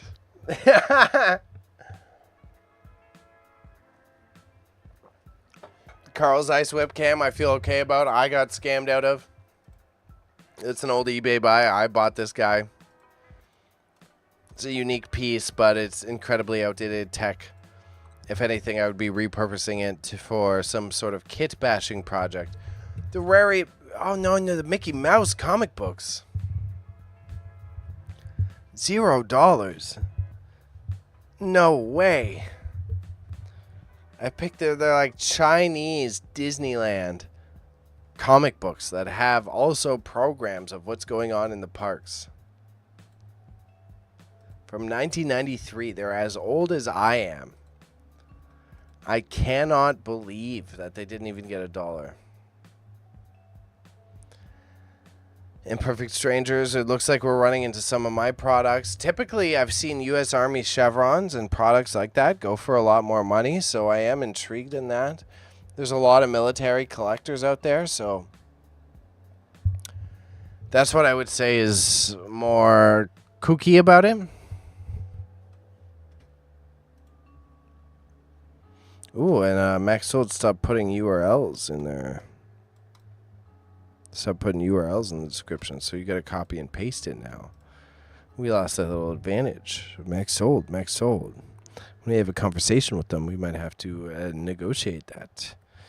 Good to note. So we're into like some of my eBay fluctuations. This porcelain doll, I always get stuck shooting the creepy dolls. Somehow in this business partner relationship, whenever I get to shooting, bro, look at this. This thing was just staring at me for what felt like hours, but realistically it was 5 minutes. But its glare, I need it out of here. Can someone just please pay $1 to get this doll out of my possession? I don't want it anymore. I would love it if you could take it, because I don't want to look at it. I don't want to look at it after today. It's a nightmare. It's terrifying. I don't think it's cursed. I can promise you that. I don't think it's cursed. So at least, hey, maybe we can have some sort of business arrangement here where you get creepy dolls off my hands. If we got a doll collector in the chat, though, for real, I'm teasing right now. But you got a doll collector in the chat, I would love to be able to provide the dolls to someone who actually appreciates them. Again, this is all based on ethics, okay? So we really want to make sure that these items go to a home where they're appreciated versus making the maximum amount of buckaroos, all right? So we do host these auctions on a monthly basis. So if you're interested in what you're seeing, if you're interested in stuff like these old watches, the U.S. Army chevrons, all that fun crap, I want to remind you that you can follow us. You can subscribe to our channels, or you can subscribe to me on Instagram or any of the other platforms, and you will be able to be kept up to date on our upcoming auctions, because we do it on a monthly basis, and we do estate clearances and downsizing, so our variety will always be as eclectic as what you're seeing here today. At least Barney Googles went for $4. Would have wanted a little bit more for it, but it's going to a good home. The Winnie the Pooh. So this one. So Kooky the Cucumber. I thought people would cherish it. Kooky the Cucumber, if you didn't know, Mr. Potato Head was a sidekick. Mr. Potato Head here was a very creepy sidekick by Hasbro to Kooky the Cucumber. And this is a kit with Potato Head and the Cucumber. That's an OG toy. And on top of that, what was the other one I was going to look at? We got Kooky the Cucumber, and we had another antique piece that, just went out of the bidding. Oh, the Winnie the Pooh. This is a Winnie the Pooh. I guess it needs repairs, so fair, but this is a transportable record player, like a phonograph, that, like, even all your hipster friends have that transportable. It starts with a C. I think it's Crosby leather portable record player. This Winnie the Pooh record player, Jesus, man. It's a unique piece. So it's just a bad gamble on my end. I'll take the L and think, like, oh, this is cute. This is like some Disney head is going to want to get in here and get that piece of history. This is made in Canada even. Like, wow, holy crap. And now we've got the Milton Bradley handheld gaming toys, which I've sold gaming toys for more in the past, which makes sense. But makes sense that is going for a little bit less is why I say it that way. We've got the unbranded magnifier lenses. I can't get over that. We've got the magnifier lenses for jewelry and crafts that are untested. And somehow these are probably one of our most consistent product varieties, which is absurdly intriguing. I guess it's because of the multiple applications that they have. Like, because you could use them for, as stated, for jewelry or just working with your hands in fine detail, or maybe even doing home repairs. Like, it feels like they probably have a bit more application, but it's strange. It's very strange. Harry Potter books, $6. Goosebumps books, $7. To be fair, for general novels, these are probably the best-selling prices that we've had on books. These Harry Potter books of various ages and various conditions, and we've got a lot of Goosebump books, paperback R.L. Stine classics. These guys, we've always struggled to sell books, and as I bring it back to our ethical approach, man, in our modern era, it's one of the most defeating facts that we have is like we're really struggling. We might be working with a local nonprofit in Toronto to do a pay-what-you-can book and VHS shop and just have shelves full of them, and you can take what you can and pay what you can. But because it feels, I'm a history nerd, I'm a little bit of a geek myself, as you can tell, and it's so defeating to have to just get rid of so many freaking books. It's just like every household, you pull so many out, and you pull out like shelves full of them, and I can't even sell them for $1 half the time. And it's just very impractical for our business to be able to hold on to them for that long of a time. But also, I just don't want to throw them out. I'd give them away. I just wanted to find a freaking home. You know what I mean? So shout out to y'all. You see the address. The address is in the description of this auction. If you want some books, come through for some books, bro. The Wizard of Oz 70th anniversary box set. That's crazy that it only went for $8. Wow, and that looks like it's it, folks. That is it. Our auction has closed. And who would have guessed the frogs? The frogs were the top selling item. Wow. What an experience. What a time getting back into this, too. I'm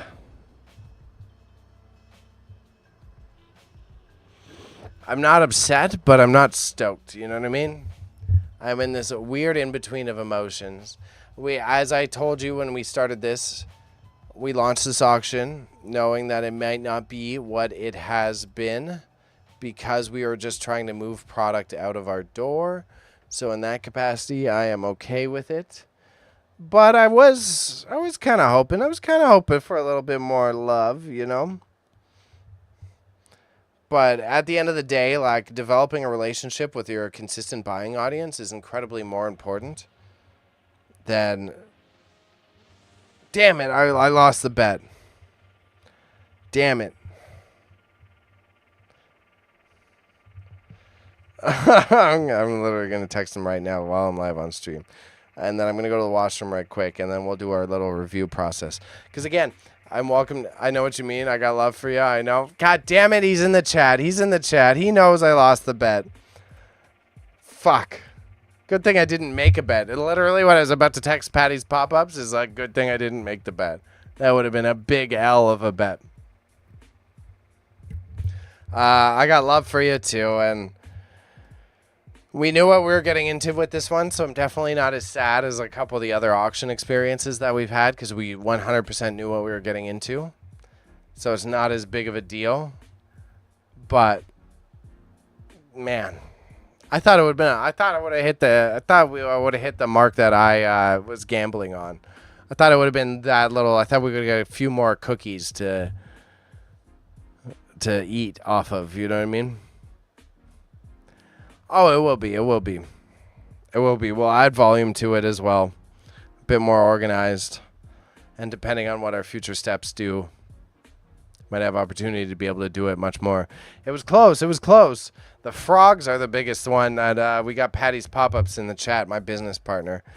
And the frogs are the ones. I would have never expected the frogs to sell for that much. I think we've even tried to sell frogs before.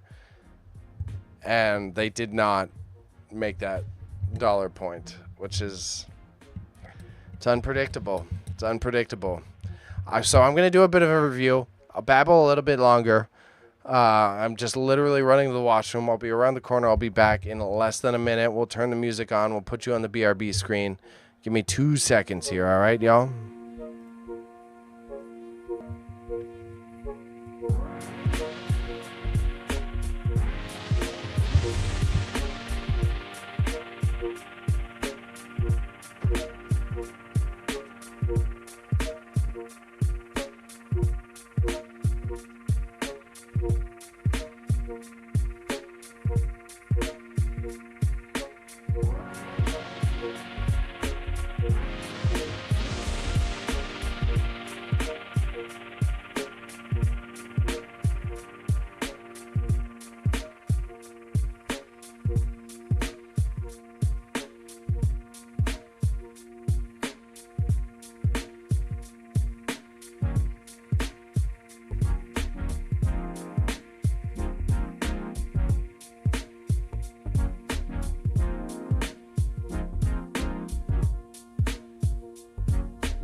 All right, y'all. We back. We're going to review things for like 15, 20 minutes. I got to add some opinions here. Want to hit the 2-hour mark total for the stream.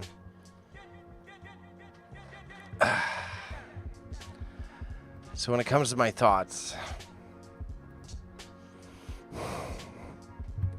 I'm okay with the results.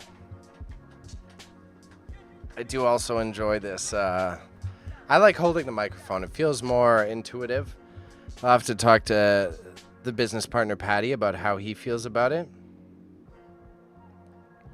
Because I think with him being an artiste in his past life, he might also enjoy having to hold the mic. So the standing during the reaction time plus holding the microphone, I kind of like. No matter what, the standing during the reaction time, I think I need to stand or at least be in a more interactive position. The sitting, I get lethargic in a way that I would say just isn't entertaining. I am interested to see, now that the YouTube is monetized, the statistics that I get out of running both these streams. Obviously, I'm well aware of how the internet works and how monetization works, so I'm not expecting to make a bunch of buckaroos off of doing this for y'all. But I'm curious if it's like 1 cent or 15 cents. You know what I'm saying? As for the value of the items that came out of this, we set it up with the intention to not be trying to get the most value possible out of these pieces. So let's see, what was the percentage? 2 percentages that are important for me. First is the sell-through rate. 71% sell-through rate, so that's okay. 400 bids, 73,000 views. So when it comes to an analytics standpoint, 73,000 is good. It just all depends on where we put our major eggs in which baskets. You know what I'm saying? Like when we have to run a business, where are those primary income streams coming from? Because then otherwise, let's see, we'll open it up, we'll search together, we'll do lowest. 3, 6, 9, 12, 15, 18, 21, 24, 27, 30, 33, 35 on the dot. 35 unsold lots. And that was me. So it's 1, 2,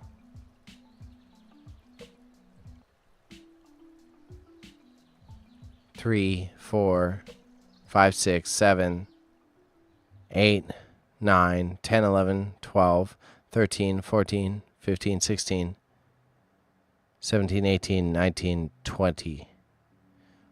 20 lots that were unsold were lots that I selected. So in terms of losing percentages, then I would say, okay, I chose the majority of lots that were unsold.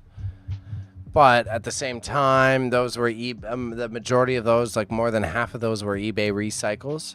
So the items were already shot and prepared for business purposes. So that's not a waste of labor hours. We're looking at the highest bid on items. I would say everyone here makes sense except for, as we're looking at the clear glass frogs. The frogs are always, it's crazy. You'd think they'd be worth $98 every time you try to sell them, but we've definitely tried to sell them before, and they've been set up at our warehouse in a very fashionable display sense, and no one's even offered us $10 for them. Electronic typewriter, $17 again, could sell more for other platforms. We really have to do an evaluation of like how to better filter through where the products go and how to get them set up. No matter what, we need space in the warehouse, no matter the next step, but that's for interpersonal discussions, not for the internet as a whole to be privy to, okay? All right, y'all. And I want to remind you, we do simulcast. So we are on Twitch, we are on Kick, we are on YouTube, and I'm both streaming to YouTube mobile format as well as the YouTube classic traditional horizontal format. I'm hoping to add more mobile formats in the future, but we got to be patient. Baby steps, right? Baby steps. I can't hit them all at once, bro. I ain't a superhero here.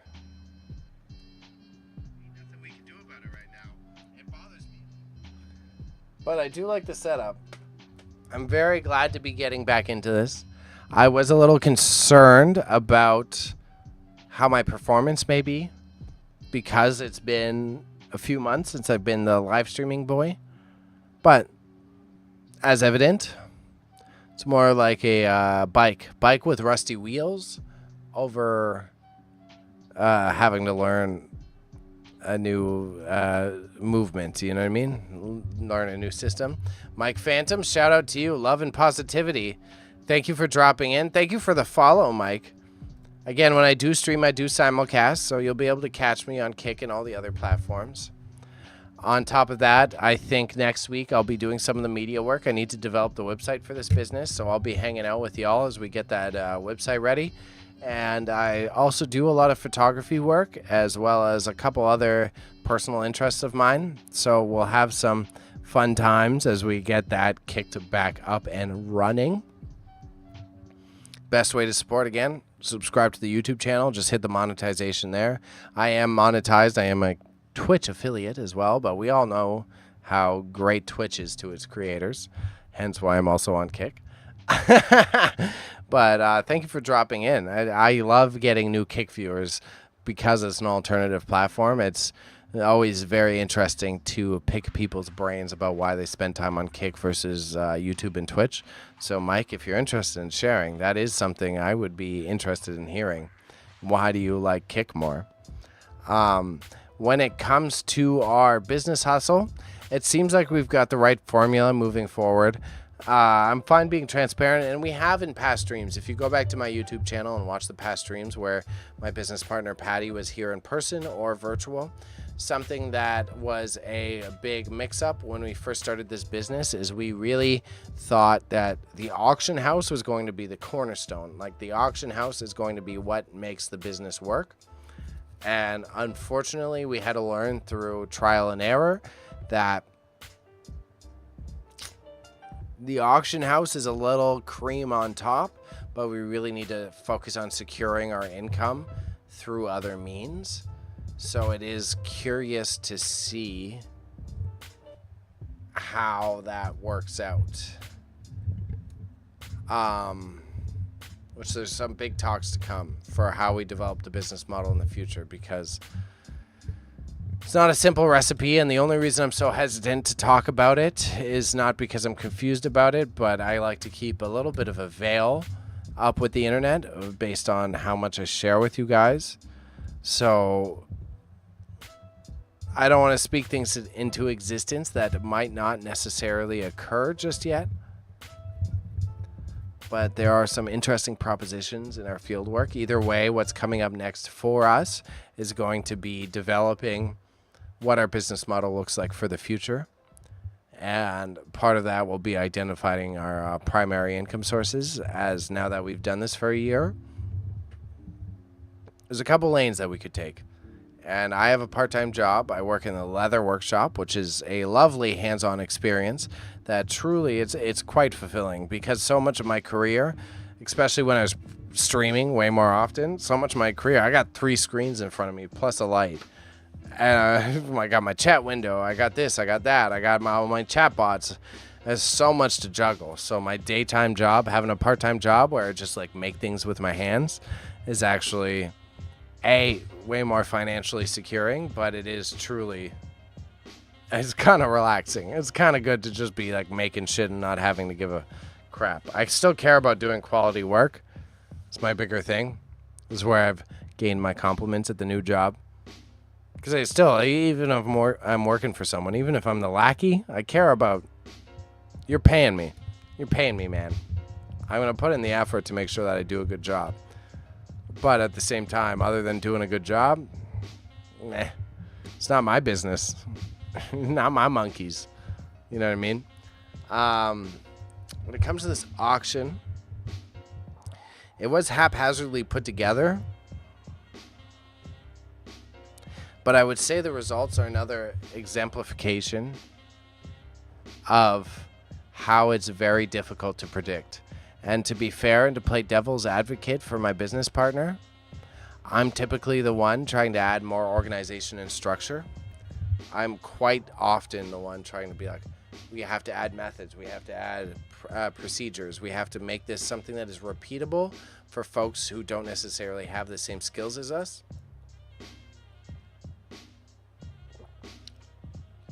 But I do think this kind of shows that it's impossible to predict. For lack of a better word, I was trying to think of like a fancier phrase. We've been hitting this brick wall for the past few months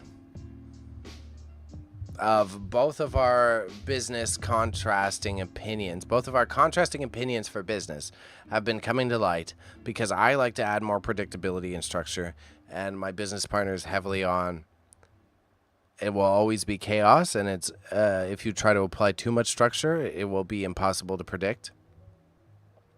And we've been beating our heads against the wall with these auctions because it's starting to exemplify a weird middle ground between both of our opinions that are like, you could pick high quality items, you can pick a good spread of items, but no matter what, it's just all about who shows up that day. And there is a lot of external factors that can be influenced by setting up a successful business and successful marketing strategy by having hundreds of return buyers or thousands of return buyers, and having a social media strategy that reaches international audiences so that people are tuning into these live streams and tuning into the auction from many diverse locations. But at the same time, at the end of the day, the people buying the stuff, that's the part you can't necessarily predict, especially when we're tied to an auction platform like this that is purely local based, right? I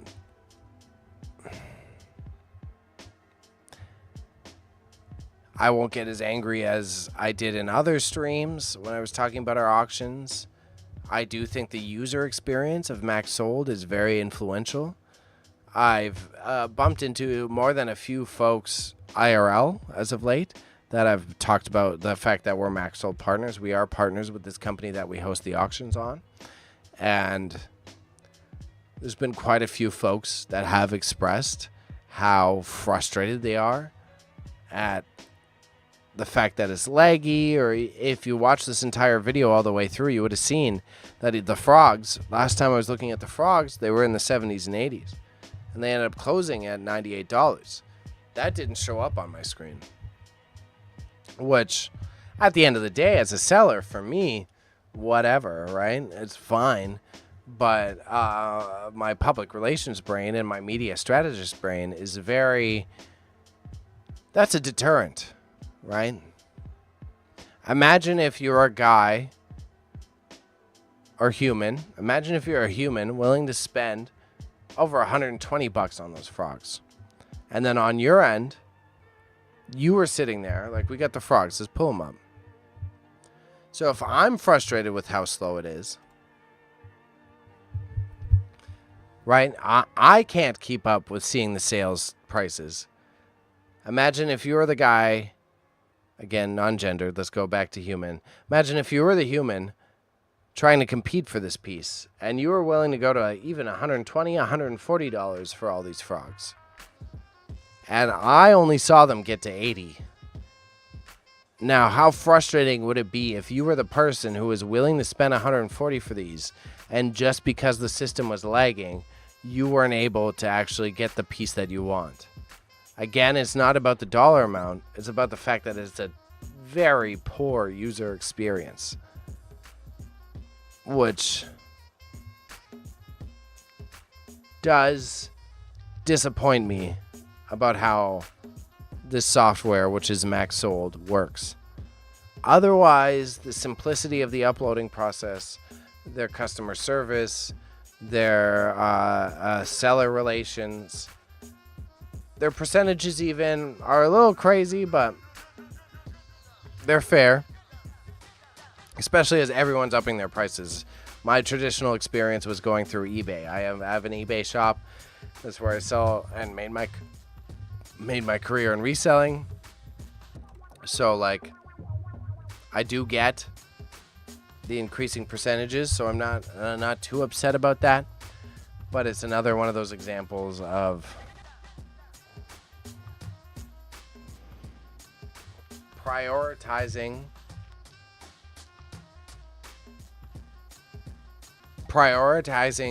the functionality of your software without prioritizing, and your marketing strategy without I would say it's another example of prioritizing the functionality of your software and the marketability in a quantifiable process versus the qualitative experience for your users, buyers, sellers, as well as the overall brand image of the product that you are offering. That qualitative and quantitative experience is often something that gets lost in the maelstrom with tech companies, i.e. if you're looking at gaming companies, it is a big example of that. That is why you see many games that are microtransaction heavy or DMCA heavy fall off very quickly, because they're very much focused on the quantitative experience versus the qualitative experience. I.e., since we're on Twitch and YouTube, you look at how thriving and content-driven a game like Helldivers is versus when was the last time you saw a YouTube short about Call of Duty Warzone, right? I'm not trying to be some high and mighty PR specialist here, but I feel like I'm dropping a little bit of facts, you know what I'm saying?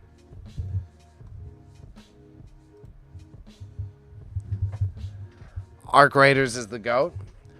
Arc Raiders is the GOAT, and I've been saying, you want to go on that rant?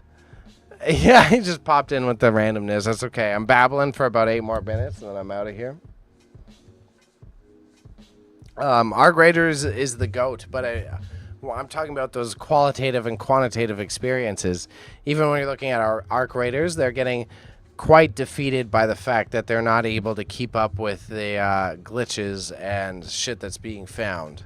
Now, to be fair, on a PvP experience game like that, the amount of testers and the amount of HR team and the amount of fixers you're going to need, it's intensely difficult to be able to. Literally, you need EA money. Like, if you're an Arc Raiders team, they probably have like 10 people or less, solving glitches and answering people's complaints. And it's intense. Like, when you're getting the player base that they have, you just can't do it. And even though they have that player base, you're not bringing in that amount of money, right? You can't literally pay that staff. You need to be bankrolled by having multiple other games under your belt. Brought up Helldivers. That's the benefit of Helldivers being PvE. Since it's PvE and you're getting a maximum of 4 players playing your computer-based thing, if a glitch happens, if there's a spamming or whatever, then it's easier to resolve because you're just fixing the AI or the machine learning of your NPCs versus the other half of it, right? A duplication glitch when you have an extraction shooter that creates an inherent market based on the value of those products is intensely harder to resolve because that affects your entire user base versus like, oh, when I play these levels, they're not dropping enough loot. That's the easy problem, right? So a PvE experience, a lot easier to troubleshoot and maintain versus a PvP experience, which if you make a wrong step, you lose everyone in one update, right? And exactly, yeah, as Imp says in the chat, yeah, true, exploits in PvP can break the game experience much harder than PvE. And you need less people, right? You need less people. You're trying to fix a PvE experience, or you're trying to fix a PvE experience, you can have 5 people just answering the emails and answering the support tickets. When you have a PvP experience, it's a narcissistic experience. It's what why people complain about modern WoW. Classic WoW, when it originally released, was heavy into having humans on the support side of all of the tickets submitted, and now when you submit a ticket to Blizzard, it takes ages for anything to be done, and it's because of that capacity issue. You need to have a large team that when you're looking at economics, ideally if you're a customer service focused, you would pump more money into that rather than the sales department, and it's a bigger capitalism argument, but you get lost in the sauce because that's not the most cost effective. The money return you get from answering all of the support tickets submitted is not nearly as valuable as putting more people on the marketing team and the sales team and the sponsor acquisition team, or the people trying to make a deal with fucking Microsoft so that you can put Halo characters in your video game, you know what I mean? Because that's what brings in the money. That's what brings in the money. More customer service people, they're not bringing in any money, they're just losing money. So that's how the capitalist folks see it, and it's a little frustrating, but the advantage, at least, is that if a lot of people are flagging the same exploit, it might get actioned quicker. Yeah, and that's the same thing. Then you get into like a weird... Yeah, when money's involved, it's always a consideration. Yeah, I would say it's a lot of... That's why I made the comparison of like Warzone to Helldivers, for example. Of like, you're not even seeing reels come out of Warzone anymore, right? So that lack of true attention can really degrade consumers' interest in sharing your product organically. Because at the end of the day, what makes your business now is the clippers, right? Are there people making reels about your game? Possibly making YouTube monetization money, but not taking a paycheck from you, right? Or are they solely dependent on sponsorship money? Like, I would argue that's why Call of Duty Black Ops, the most recent one that dropped, failed, because they did the opposite end of the strategy that it presented in the latter, that it was they focused on the influencer marketing campaign but didn't focus on making a clippable game that people are going to do for their own clippable channels and make their own money, because ideally you pay the influencers pay it on stream, you get more money, you get more purchases, and in the traditional capitalist sense that is the more reasonable choice. But realistically, the guys making money off of you are the people that are going to bring the money to the platform. There's a variety of industries I could compare that to. Hell, you could use restaurants. Hell, you could use, that's why TikTok took over Instagram. Fuck, you could use products on Amazon as an example, right? You take it, it's called having a loss leader, right? You have a loss leader. Yeah, sure, these guys are making a bunch of videos about your content, about your video game, and they're making more money than you possibly in some cases. But those guys making more money than you are going to bring in more people to your business. Not sustainable unless it's genuinely a good game. No, it's all good. True. They might be able to make a quick buck using influencer outreach, but it's not sustainable unless it's genuinely a good game. Yeah, I agree. And that's why you see things sustain. Like that's, what was the other one that I was looking at today? I just saw, like, fucking PUBG is back up to like 50,000 active players or something. And I saw a couple articles about that and a YouTube video. I saw the YouTube video and I went to validate after. And it's like, yeah, because it's so basic. It's not exactly what I just pitched about the other companies doing any of the other stuff. Yeah, Tarkov. You don't see anyone covering Tarkov.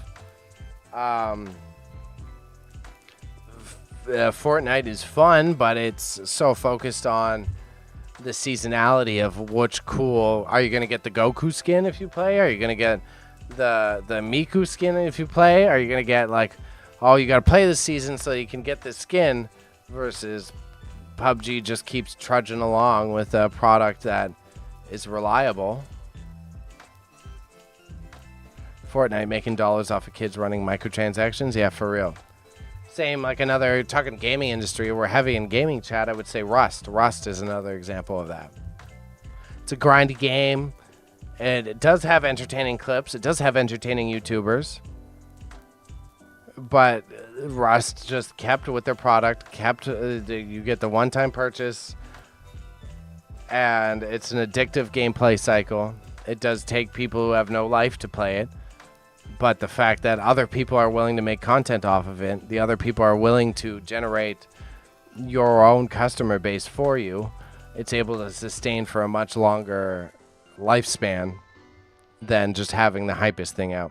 It's a headline that they netted $20 billion, and that's without having any upfront fees. That I wouldn't be too surprised at. They made a bloody killing off of those seasonal skins, for sure. Addictive gameplay loops, for sure. Rust is one of those games you can be entertained by watching without actually playing, and that keeps the game alive. Hell, I would say that's even... I was bringing up the restaurant industry and everything else, but I would say that's even why Steam has been able to live for so long when you have Xbox Game Pass and PlayStation Plus and everything else. Because if you prioritize the ownership and you prioritize a longevity perspective, where it's not just about the hypest new game that you have to come to the Epic Game Store to buy. Arguably, Epic's games fuck themselves because they offer too much free shit, but that's a whole different debate. Even as someone who's anti-capitalist, it's still, you got to charge some money so you make sure you get your retained player base. Because I was reading a bunch of articles last week that whenever a free game comes out on Epic Games Pass, that they do those weekly drops where you get a free game, it actually sells more on Steam. because people want it in their Steam library. So the longevity of creating a platform with a long-term perspective that is committed to its user base, it may not bring you in the billions of dollars, might not bring you in that $20 billion right away, but Steam makes money off of all of the games uploaded there versus you saw the headline saying they netted up to $20 billion on Fortnite. Epic isn't getting much of that money, right? That's going to Tencent. That's going to so many different transactional fees versus then Steam has just been chilling, rolling in a predictable income that is way better for investors, and that is way better for maintaining your employees, and that is way better for being able to develop your own products in the future. But hey, don't get me ranting. The one rant that I always, the CS:GO skins and the Steam marketplace. Oh my God, everyone neglects that. We talk about what NFTs were, that Steam started it. Steam already had an NFT marketplace, and it's still alive and functional. NFTs, where are they? You know what I mean?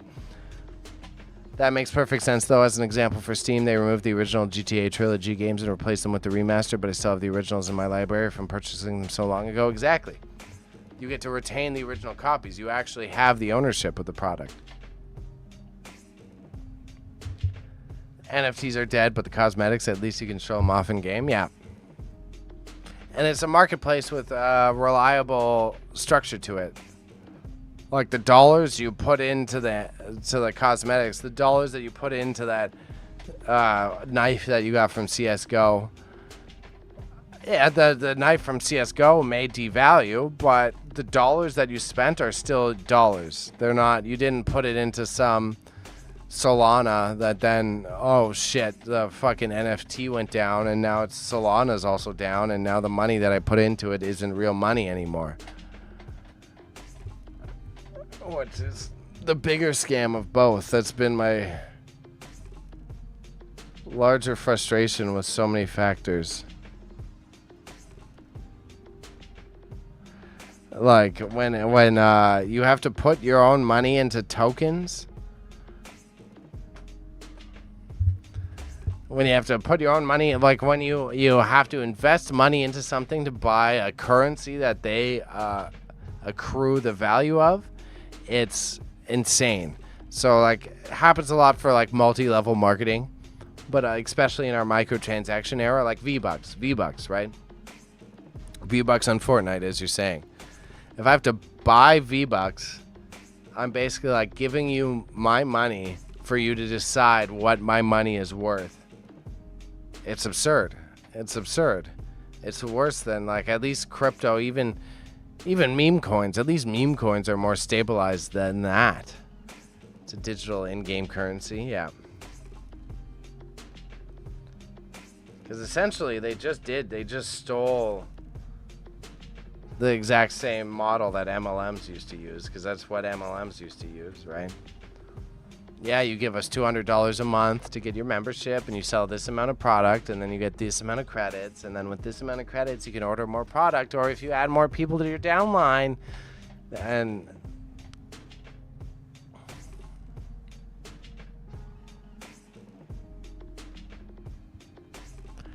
I don't know if you kept up with the WEF forum, but the CEO of BlackRock mentioned they want to tokenize every real-world asset. And then the Epstein files. You see that he was in contact with the CEO of Activision to figure out the best way to tokenize all of their assets. It's like, oh my God, when you've got fucking that man's it's heavy into Bitcoin. At least Bitcoin and those other ones are decentralized. But even then, that decentralized argument is a whole creepy thing. It's a tough thing to go into. Because I'm also not a crypto expert. So I'm trying to not act like I'm the purveyor of truth here. But it is... Yeah, Bitcoin is decentralized. But how much Bitcoin does the American government and the CIA own? Yeah, no one owns all of it. How much does France own? How much does Putin own? You know? Yeah, there you go. Exactly as emphasis. Depends on what you consider decentralized. Yeah. Yeah, sure they don't control the flow of it, but how much does Netanyahu own of Bitcoin? That's maybe take a look at that. And you see even we got into this whole conspiracy lane. Big conspiracy lane. The specific individual we're discussing right now, he also owned Fortnite accounts with V-Bucks in it. It's almost like you can make transactions in these non-regulated currencies with an account that has all of the most rare skins on Fortnite, and then you can sell that on eBay for $5,000. And that wasn't a bribe. You just gave your buddy a Fortnite account. Funny, because it's not a regulated currency.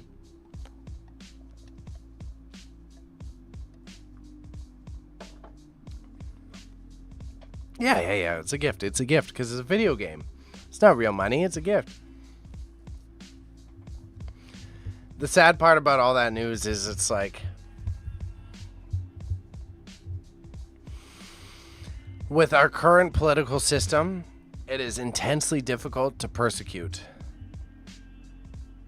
That is why a lot of the stuff I've been watching and reading, that is why a lot of the files on this gentleman was released the way it was and in such mass, because it proves the conspiracy theory, but it still contributes to the public relations delirium of the masses, because all of the people associated with him,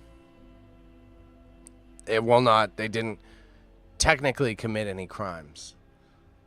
Yeah, Bill Gates was caught emailing him about STD medication, but Bill Gates isn't going to go to jail for it. Yeah. So it came out when it did, how it did, because no one's going to have any repercussions. And now with the social media era, we're going to be so caught up in talking about the fact that they eat babies that nothing's actually going to happen, because we're talking about them eating babies. We're not talking about the fact that he's influencing, that the U.S. government was infiltrated by different spy agencies, which were proven in the emails. We're talking about the eating babies part.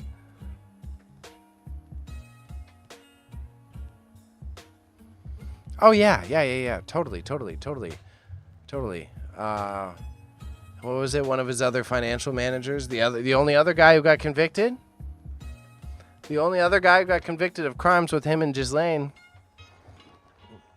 may have passed away while in prison.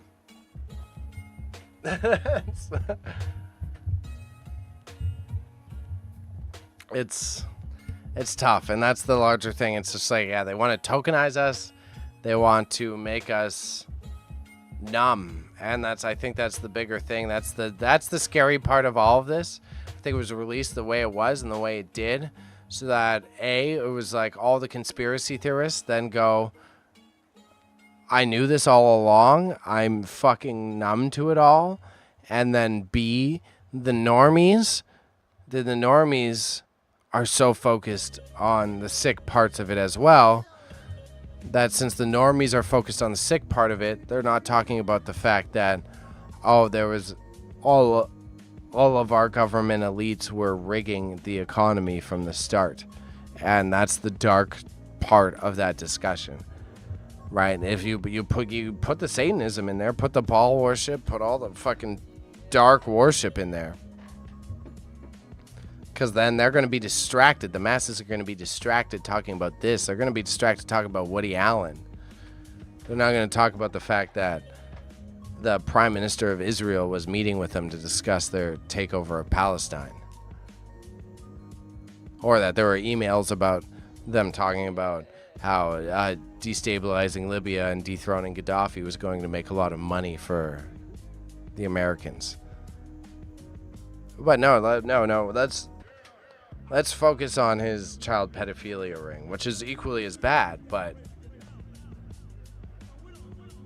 yeah. Under the guise of regime change and anti-corruption. Well, the same as World War II. You make money off of selling arms to both sides. Selling to both sides makes you way more money. But this is supposed to be an auction stream, not a Bailey's Political Opinions podcast. We're in a tricky time. That's, I guess one you'd be interested in. It's okay. One you'd be interested in was exactly on a similar talk because my family's from Alberta, and Alberta's getting into they did another vote for the separatist conversation, right? Alberta just voted again to be separatists of Canada. And it's like, it's not going to happen because the same deep, dark talk we were just having, it's bad for fucking money. It's bad for money. Both sides. You could be a conservative millionaire or conservative liberal. It's bad for both y'all's money. And then I was having this debate with my family. I'm like, even if you were to get someone with negative interests who is like, here, I'll fund you some Alberta right-wing group to take up arms or to escalate the scenario to a violent scenario. You know what? The U.S. government doesn't want that because then the Baptist Texans, the people in Texas, the Texans who already have 1 million guns are going to be like, oh, we could just do the same thing. So there's all these people that are riled up in Alberta like, oh, well, if we don't do it, we're going to do this, we're going to do that. It's like, no, you aren't. And no, you aren't. And even if you were, you're going to be stopped before you do because it affects way too many people if you do. The one through line of this is they want you to accept everything that they're saying. And the Americans also don't want the people. The biggest strength of the modern era in politics is they don't want you to realize that you can fight back.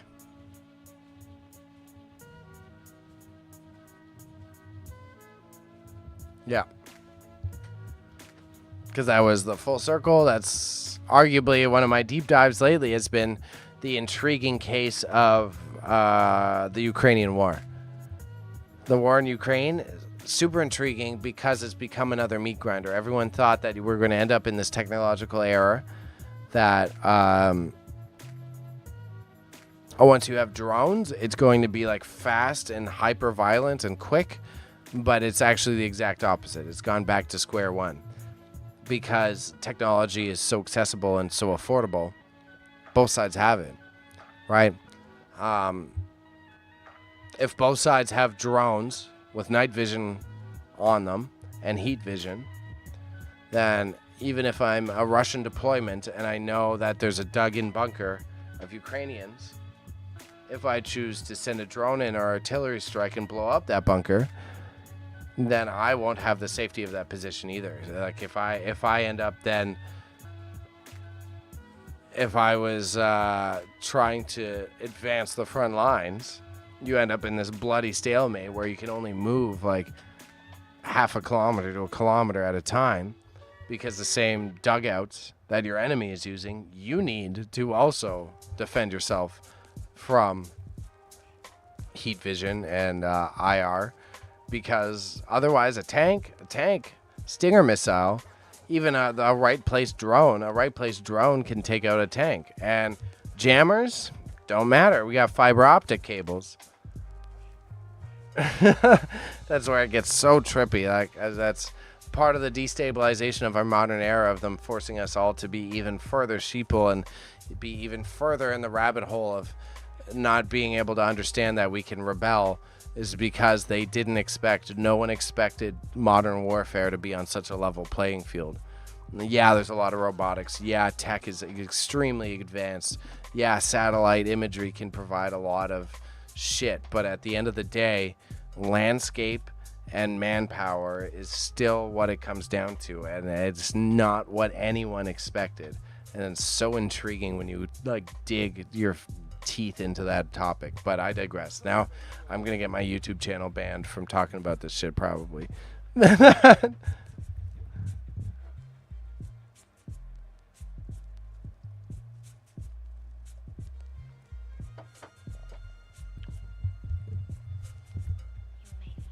Yeah. Because unless we get to the point that there's literal automatons, like air drones and all that shit, you need full automatons or else it's not going to change. And that's not... Automatons, too expensive, at least in the next 30 years. You need full-on walking robots to take the place of infantry. And that's what everyone... They all neglected it. Exactly.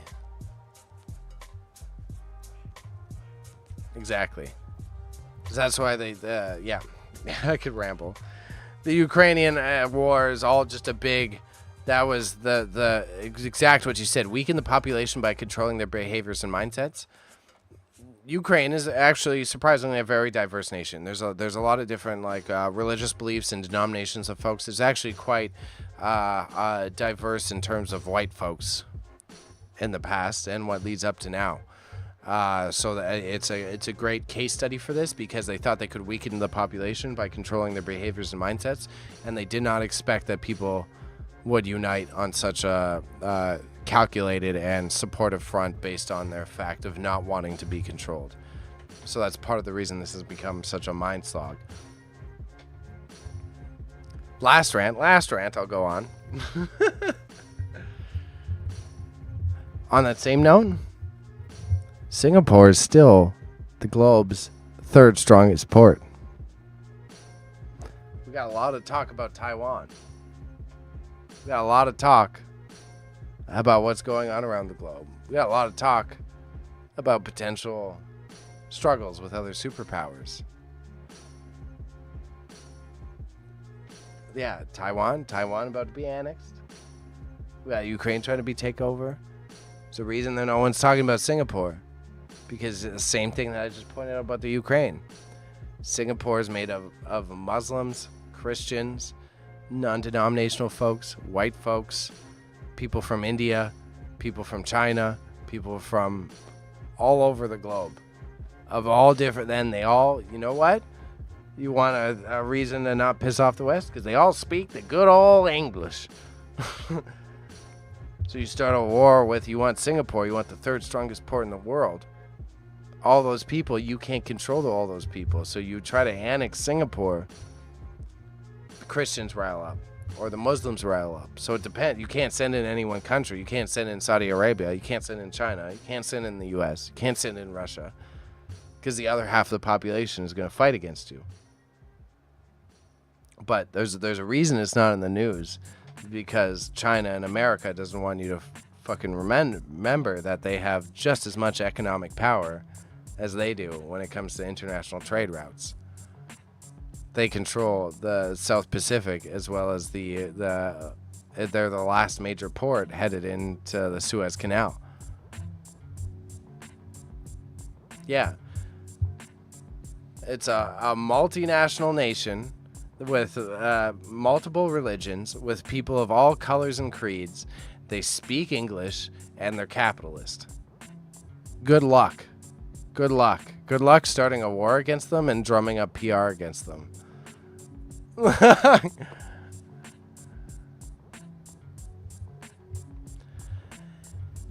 On the last, yeah. I keep saying the last, but it seems like we're seeing the last moves of the American empire before something else rises up. I think it's already China is rising up as the next superpower. I would see an American civil war before anything. But the whole thing is it's a fucking powder keg, which is tough. An American civil war wouldn't be what it looked like before. An American civil war would be like Texas tries to separate, but then Texas breaks up into religious cults as well as freedom cults. And then all of a sudden, Northern California, who is highly conservative, then also tries to separate, and bam, bam, bam, bam, bam. But again, why I bring it full circle to why the separatist movement won't happen in Canada, because of the same. Once either of our sides, as both North American countries, was either of our sides sees like, oh, we can do that, it all falls apart, because it's like mutually assured destruction civilly. As soon as Texas revolts, Quebec is going to revolt. And then the Albertans are going to say, no, I want out of here. Yada, yada, yada. And then all of a sudden, all our countries are split in two. And then when it comes to the Canadian economy, ours is much more fragile. Ours really requires a unanimous opinion through the middle, like through Manitoba and Saskatchewan. Because when it comes to physical logistics, if we can't move goods from Ontario to Vancouver, we're fucked. We're fucked. Vancouver is one of the strongest ports in our nation, but if I can't get products from Montreal to Vancouver, or more importantly from Halifax, that's why the Arctic seas opening up are such a big point. Fact bad. The Arctic seas opening up is a big point because it's very beneficial for us. Because if we can send our ships and we can send shipping routes across the Arctic to the other side of our coast, it's a fuck of a lot cheaper, it's a fuck of a lot quicker, it's a fuck of a lot more affordable than going through the Panama Canal. Alaska is still controlled by the USA too. People tend to overlook how dangerous that is for Canada.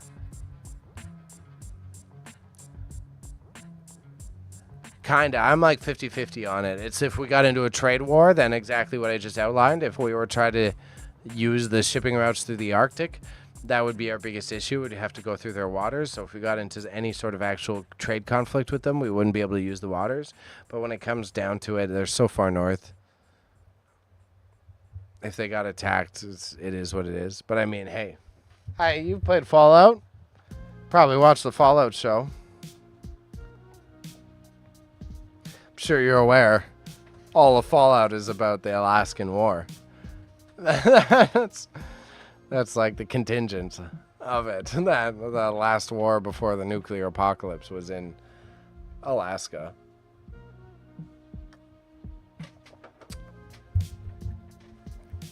I'm going to stop saying last one, but I do need to get out of here. But at the same time, if I had to guess, you want to say the last one, last big war will either happen possibly over Greenland. I doubt it, though. If I had to gamble, you want to go in a conspiracy rabbit hole, look at when the mineral rights for Antarctica, when the Geneva Convention that was made, it's not the Geneva Convention, I'm using the wrong term, but the military agreement that was made for the division of land of Antarctica was made just after World War II. And all of the minerals that we make our smartphones and our tech and all of our high-end stuff are both in Greenland and they're in Antarctica, under the ice. And Greenland has the whole complications that has going on now, but the untapped issue that people are not educated on is when that treaty is up in Antarctica, and that's going to happen in our lifetime. I think it's like 2035 or something like that, when the Antarctica Treaty of how the United Nations agrees to divvy up the land.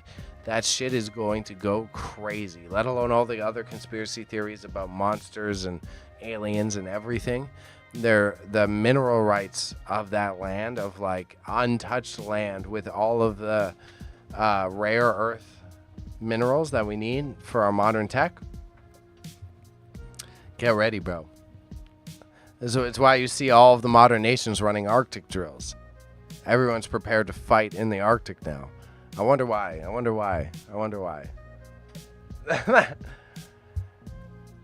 But the Antarctica is about to go crazy. It's in our lifetime. It's going to be a while. Won't blow up. I don't think it will cause a world war, but it's going to cause some crazy shit happening. Because Brazil is quite strong. It's close to the South American border. Who knows what Brazil does to Chile to be able to get there. You got Australia right next door to it. You got South Africa, who gold is at 7,000 grams USD. Johannesburg of South Africa sits on the world's largest deposit of gold. And guess what? They're also the closest to Antarctica.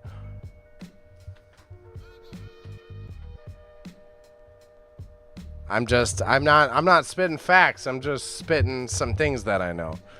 You know, it's all just a quinky dink. It's all just a quinky dink.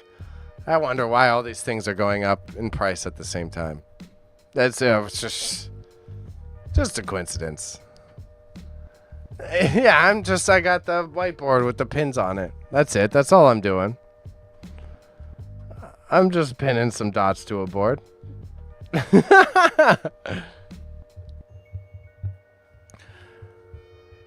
But yeah. So look up the Antarctica shit when the treaty's up, and that's always a fun fact, funny one of like looking up Johannesburg and South Africa and why all of the colonialist nations were so interested in taking over South Africa over all of the other countries, because the world's largest known gold deposit is literally underneath the city of Johannesburg.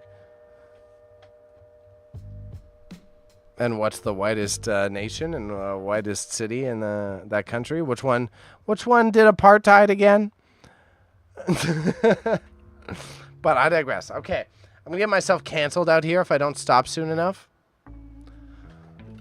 I'm not gonna be allowed to stream on YouTube anymore. I already talked about the big bad Jeff and everything. Thanks for the education session. Hey, just because I've been a sad boy and have had hard times in life doesn't mean that I'm still not in the fucking loop about how the world works. And coincidentally, one of my monitors, as soon as I started yapping about this shit, one of my monitors just decided he's gonna stop working. So it's a hilarious combo. Oh my god. Yeah, no problem for the education session, dog. Shout out to any of the auction buyers who are interested in any of these topics. I hope you enjoyed. It's also way too late for me to do any of the promos because hopefully y'all left. Ain't none of you watching anymore, eh? 2 watching? Okay, we're good. I don't even have to do the outro then. Yeah, we'll be in touch, fam. I've still got some of the items. You got lucky. We almost... I picked your items out barely. Patty was about to get rid of them, so I've still got the stuff you bought from the last auction. And we'll set up a hang sesh soon, or we'll just pressure Afro to do another arcade. All right? Thanks for dropping in, Nymph. Yeah, appreciate you big time, man. I'm going to be getting back to everyone, so if you want to start sending me messages, I know you got some memes that I got a backlog to. It's literally probably I'm going to stay up quite late tonight just fucking answering IG messages and shit, so. Shout out to you. Shout out to everyone. Thank you, man. Yeah. Again, just for the general internet and also for you, it was just I had the bad double whammy. Like, I had the grandma loss. I did the healthy thing. I was like, you know what? I will take 2 weeks off. Let's do the healthy thing so I'm emotionally okay. It's also why I'm okay talking about it. And then I got the fucking flu. I got the worst fever I've ever had in my life. So I was like, let me take 2 weeks off. And he's like, oh, I can't fucking do anything for a week and a half now. I took a damn near a whole month off, and it was not intentional. And the flu, I've never had a fever that bad. I couldn't think straight. But I digress. I'm out of here. I appreciate y'all. I ramble.